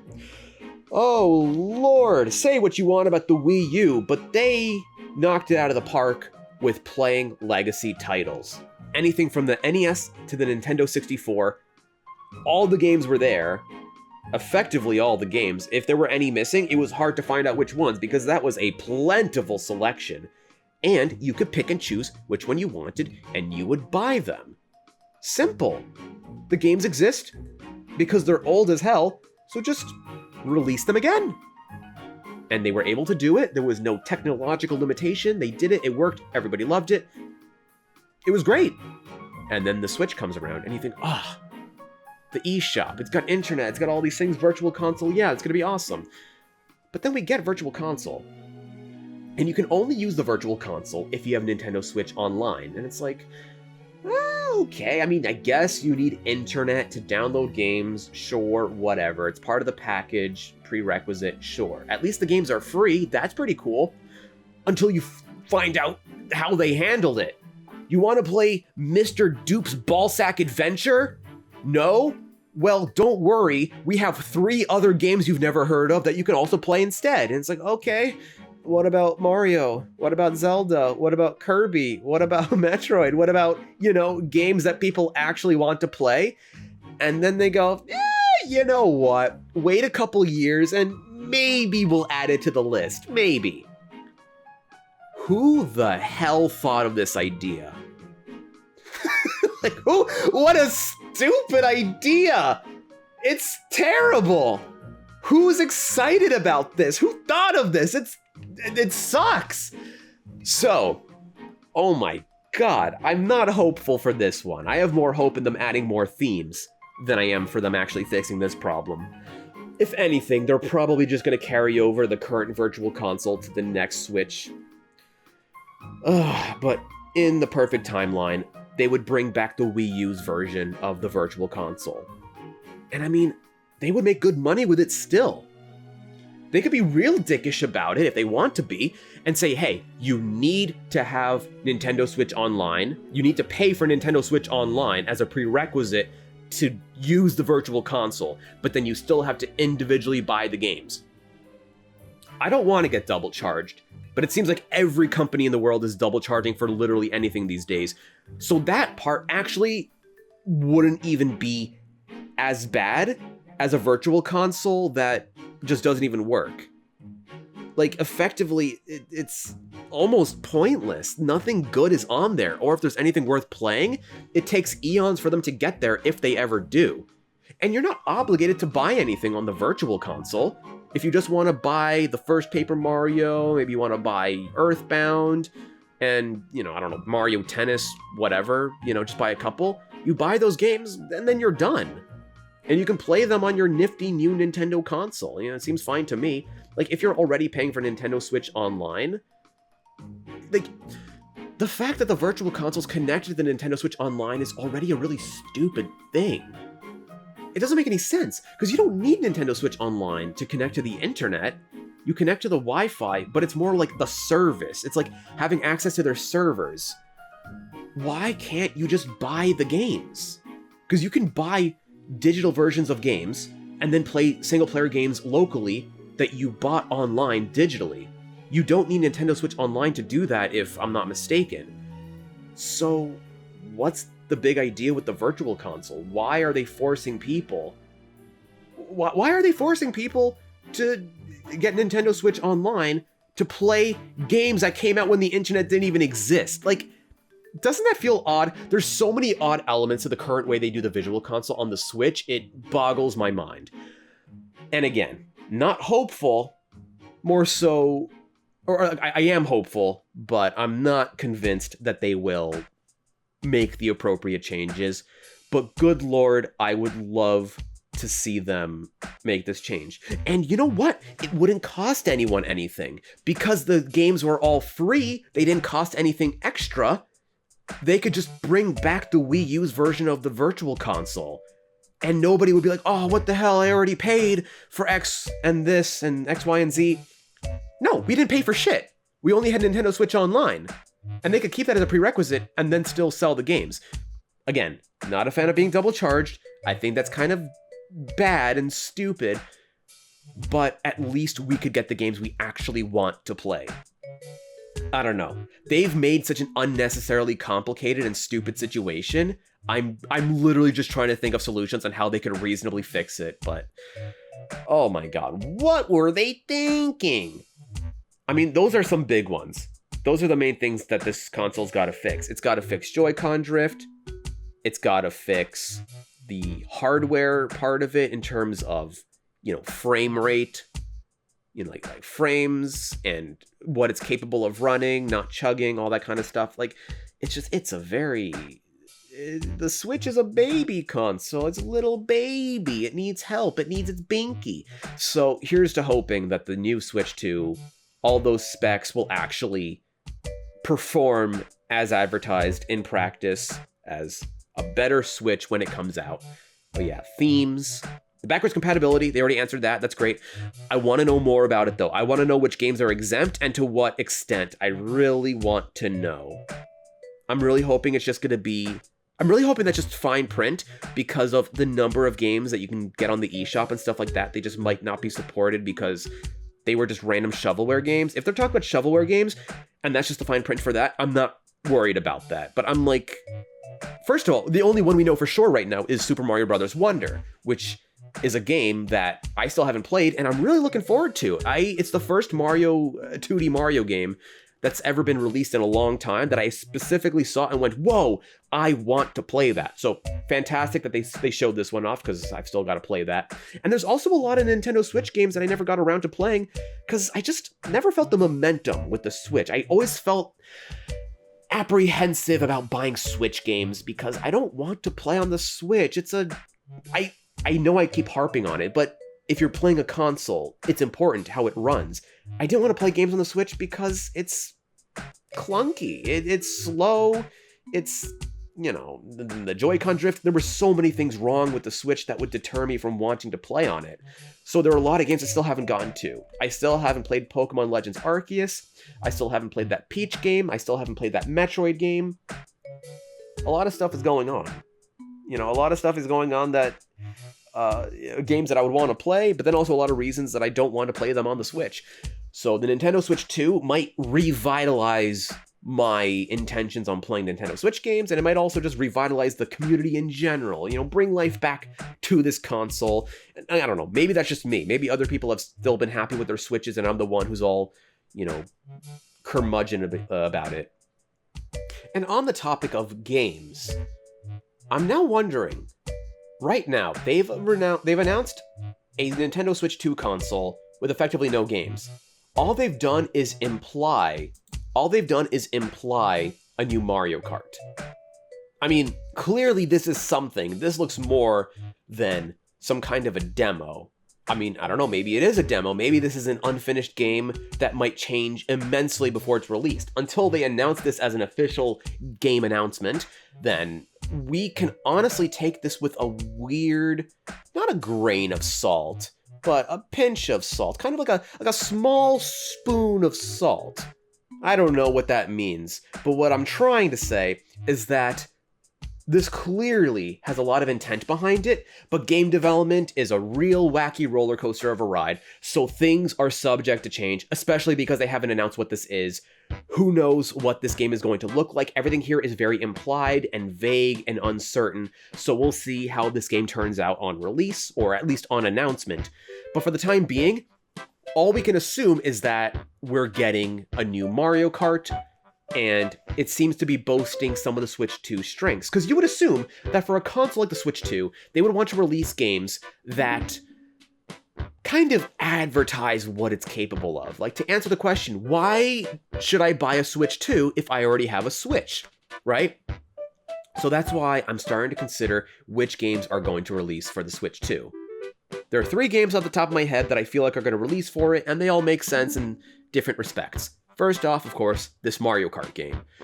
It is big, it's got a lot of people, with better hardware. I mean, goes without saying, this is a game that would probably not be possible on the Switch 1. So now they're releasing a game like this on the Switch 2. Seems like a pretty logical chain of thought to me. So that's why they're showing this off, because Mario Kart 8 is one of the best-selling games on the console in general. So what better way to advertise a new console than be like, hey, you know that game that sold 1 billion gajillion copies? We're making another one! So people are going to get excited.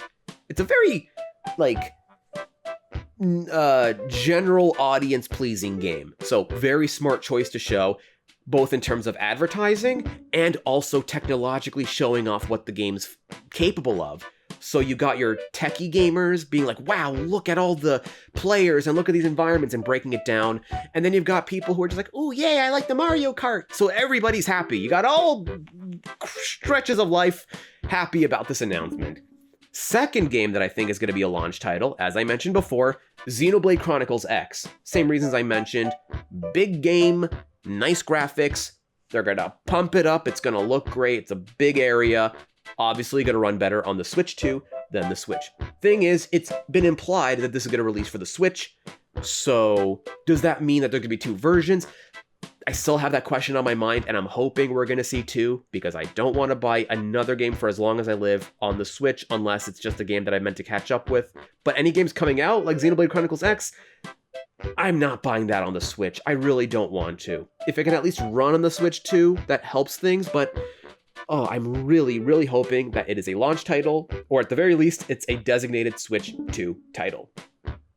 Third game, I'm thinking Metroid Prime 4. Is that the one? Is that the number we're talking about? Metroid Prime 4? I think it's 4. I haven't really caught up with Metroid. I tried it once as a kid. I played the first Metroid Prime as a kid, and I think it was just not the right time. I couldn't get into it. I was still playing very simple baby games, and Metroid Prime, I've never touched a first-person game in my life at that point, so I was very confused. So it's a franchise that I just never kept up with, even though I think that Samus and the world building and stuff is very cool. I like the aesthetic and just a lot of things about it, but I never got into the games. That said, personal experiences aside, because of how long it's taken, I think any games that are still being talked about but haven't been released, I think are going to be either launch titles or early titles for the Switch 2. So those are my guesses. Mario Kart 9 or Mario Kart 8-2 or Mario Kart Boogaloo, whatever they're going to call this thing, Xenoblade Chronicles X Definitive Edition, and Metroid Prime 4. Those are my guesses for launch titles. Of course, these are just games we know about. They're certainly going to release things in the Nintendo Switch 2 Direct. Oh, that's exciting! Of course, the Doi. It's a Direct. Of course, they're going to be talking about games. I didn't even think of that. Duh, of course.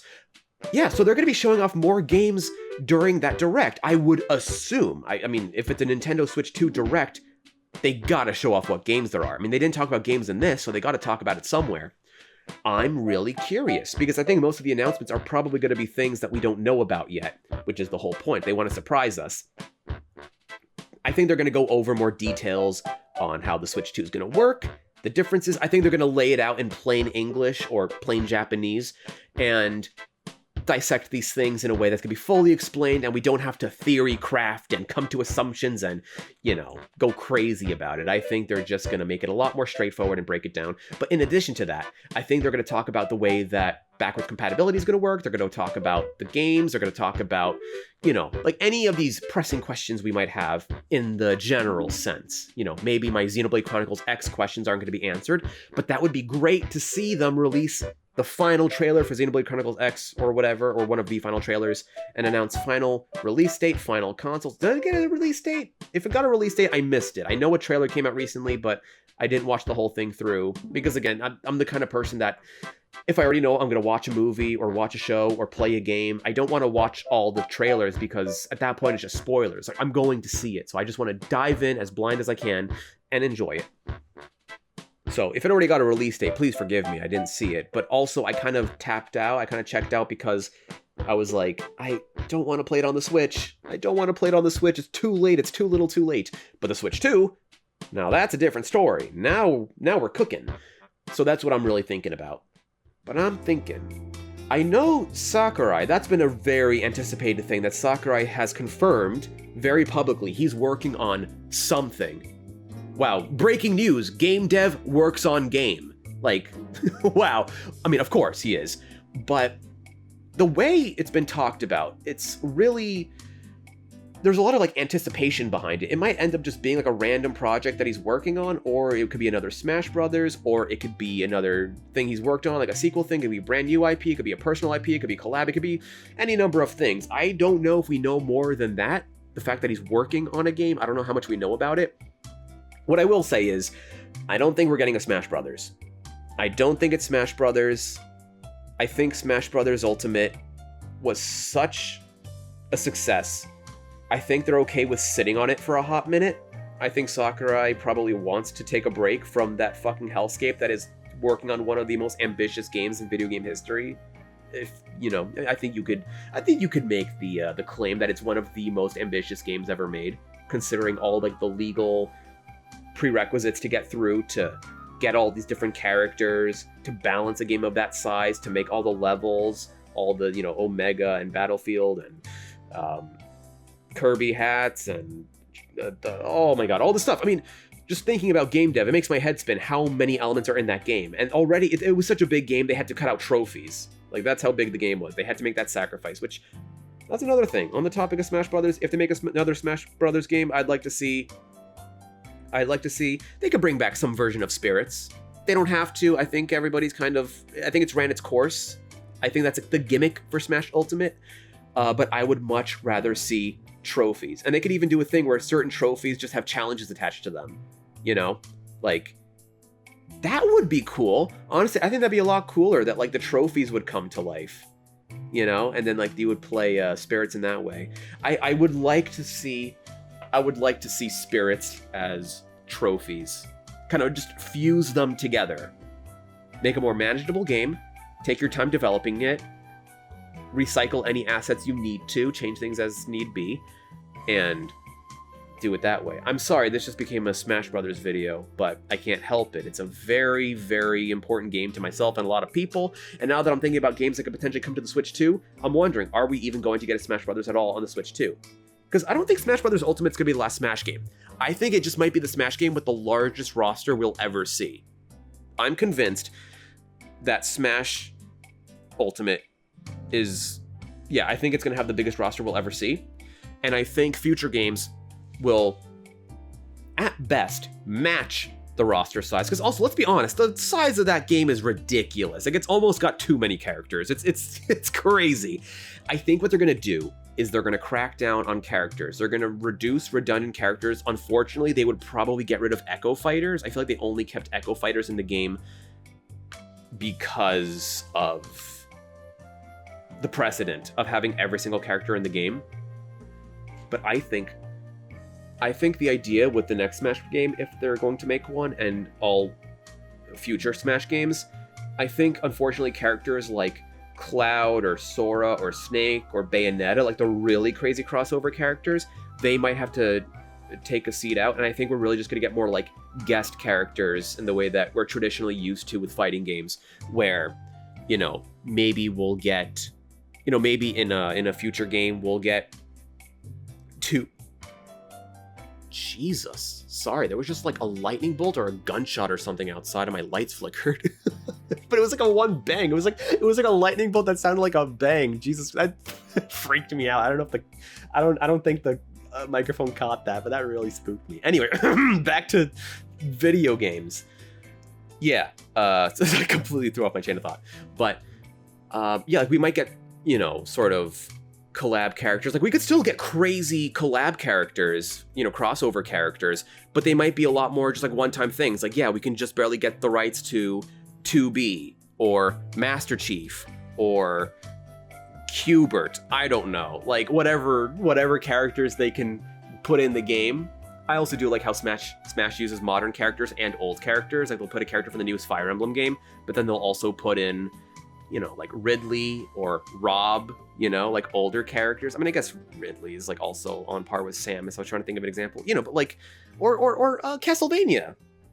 Simon Belmont, is that his name? I'm forgetting. I'm getting old. I think it's really cool that they always still try and balance modern characters with older characters, because it really brings out what Smash is all about. On the topic of Smash, I'm going to wrap this up because I know this isn't a Smash video. This is a Switch 2 video, but my God, they need to readjust Sonic's moveset. And I think that's what they should do with all the characters. That's the point I was getting at. I think they're going to cut down the roster size, either max it out at the size of Smash Ultimate's roster. If they're going to add new characters, they're going to swap people out. So maybe characters like, I mean, they can't get rid of Luigi, because you could argue that Mario and Luigi are similar characters, but also they're really not. They have very differing moves. And then also there's Dr. Mario. I think they might combine Mario and Dr. Mario's moves in a certain way, however they can. I think, for example, that's a character they might get rid of. Dark Pit, probably first character on the chopping block. They might have Marth, but no Lucina, which I'm not even happy about. Lucina's one of my favorite go-to characters, and I just prefer playing as Lucina than Marth. I think she's more interesting, and she's also from a game which has more importance to me than Marth does. Fire Emblem Awakening was my first Fire Emblem game of all time, so Lucina is definitely a very, you know, very appealing character to me in terms of playing as them. And then they have like the costumes, which like refer to other characters from the game, like Tharja and stuff. And it's very cool, really cool. But most importantly, they gotta adjust any characters they keep. I feel like they should also change their movesets a little bit. The same way how they made a lot of adjustments in Smash Ultimate to characters that already existed, whether it was their visual look, other aesthetics, their moves, how they worked, splitting up characters, how like Zelda and Sheik and Samus and Zero Samus were now separate characters. That was a good choice, because that gave them more moves, it changed things, it made them seem like their own characters, it got rid of gimmicks, you know, stuff like that. Really good decisions. And I think they're gonna continue on that trend. And I think the character that needs the most work is Sonic. Sonic's moves sucks. Sonic's moves suck. They suck. They're really bad. I love Sonic. Sonic is one of my favorite video game series of all time. And I never play Sonic in Smash. And what a crime that is. Because he feels so... He's too fast and he's clunky. And it's terrible. And especially now, after the Sonic movies and Sonic Frontiers, so much has happened to Sonic ever since he was first introduced in Smash Bros. Well, not introduced in Smash Ultimate, but that he was put back in Smash Ultimate, and that he was first introduced in Super Smash Bros. Brawl. A lot has happened. And I think they need to reflect that in the next Smash game. They gotta take some of his Frontiers moves, some of his moves from the movies and stuff, stuff like that. He's more than a spin dash. He's capable of a lot of crazy maneuvers now, and they need to reflect that in a fighting game. I mean, it's a fighting game, for crying out loud. They gotta show all his different combat abilities, and they need to do that. And they need to do that with all the characters. Some characters will need more changes than others, but I think those are gonna be the main two things. Adjusting the roster, and new characters will be brand new, probably only for the one game. I think the new Smash games are going to be very much independent, and, unfortunately, certain characters won't come back. I don't think we're ever going to do a Smash Brothers Ultimate situation ever again. The only way they could do this is, and I'm not a fan of this idea, I was thinking, imagine they went the live service route. They made a Smash Brothers game that they could keep iterating on top of, kind of like Fortnite, which I hate that I'm comparing Smash Brothers to Fortnite, but you know what I mean. Live service stuff is a very common approach to games now, and they do it in a way that doesn't work.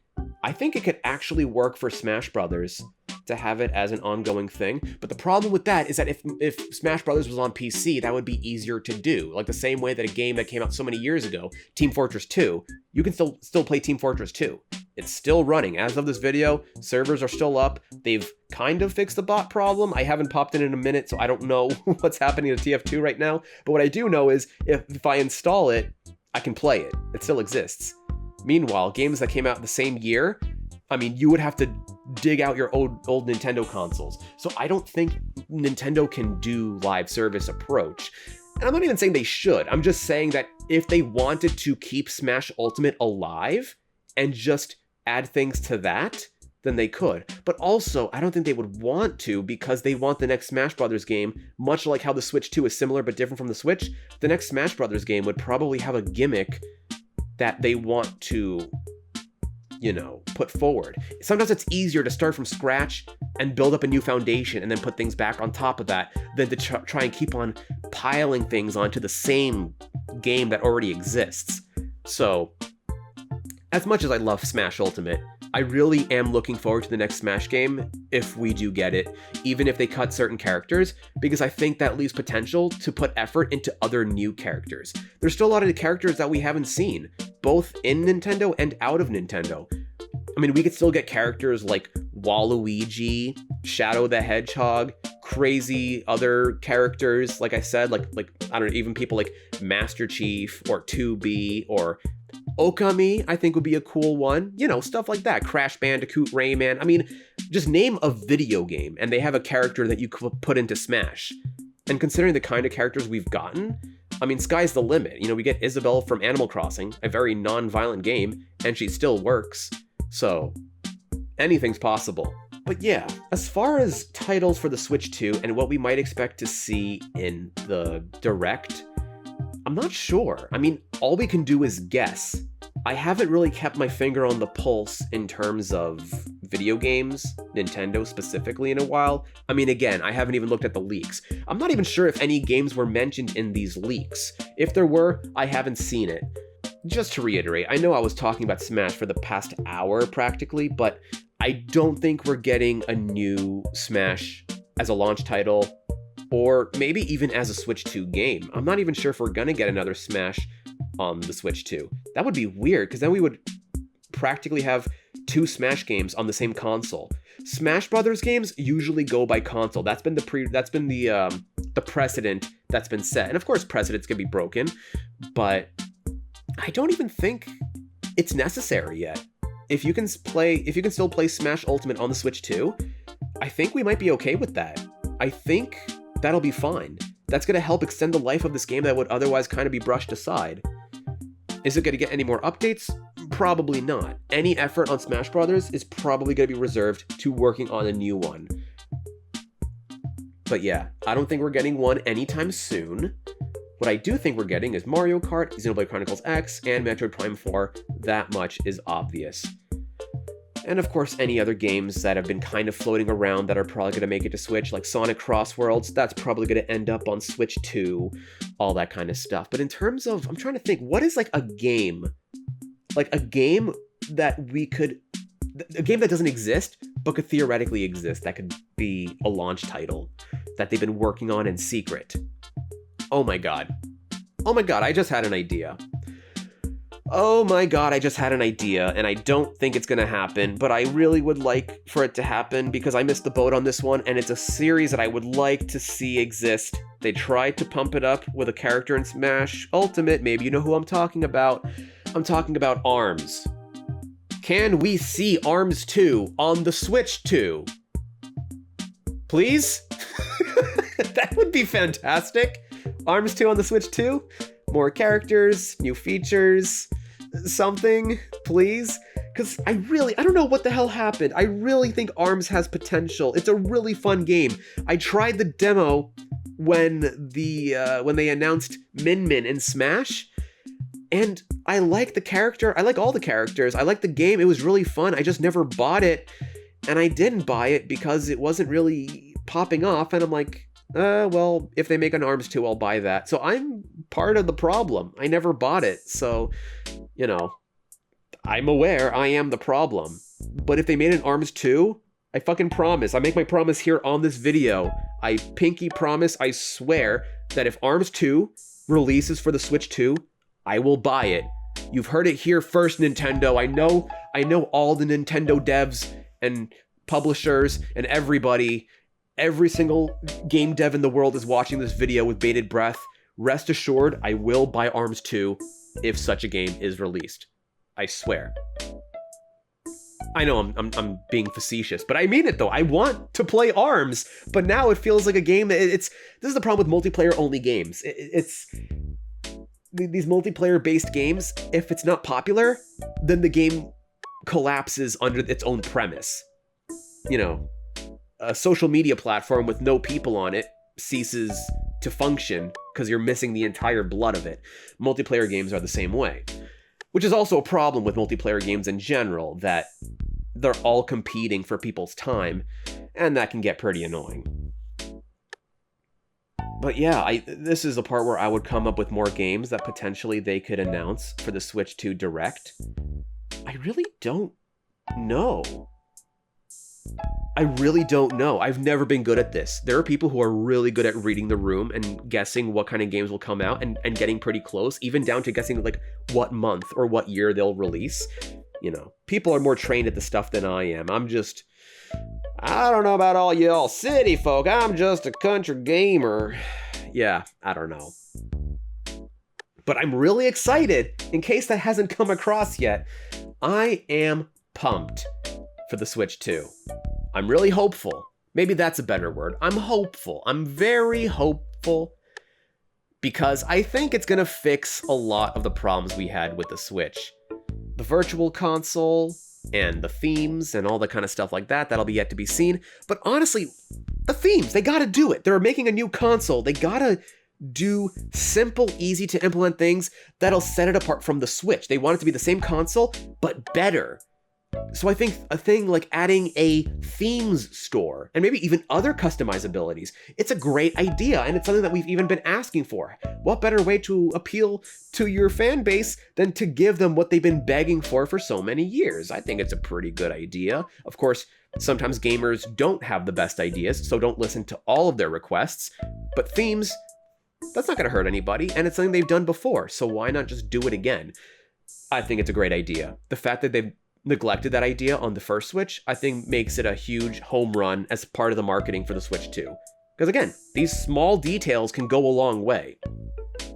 I think I have depleted my thoughts and opinions and everything that's been on my mind about the Switch 2. If I have any other ideas or thoughts that I want to share, I'll probably make another video. I'll probably make a reaction. Maybe I will, maybe I won't. I might make a reaction to the Switch 2 Direct. And any thoughts I have afterwards, I'll share there. That might be a good time to do it actually, because this video has been a whole lot of just empty theorizing. And it'd be nice to have some meat to chew on when we finally get the full Direct. Are we going to get games? Are we going to get more information on the Switch hardware, how it works, different things? Are we going to get information on Switch Online? How is it going to work now that we have the Switch 1 and the Switch 2? Are they going to coexist? Are they going to try and push people to the Switch 2? I want to know. I really want to know how they're going to implement all this. I'm very curious. But with that said, it has been a delight talking at you, and I hope that I can see you in the next video. Alrighty, bye-bye.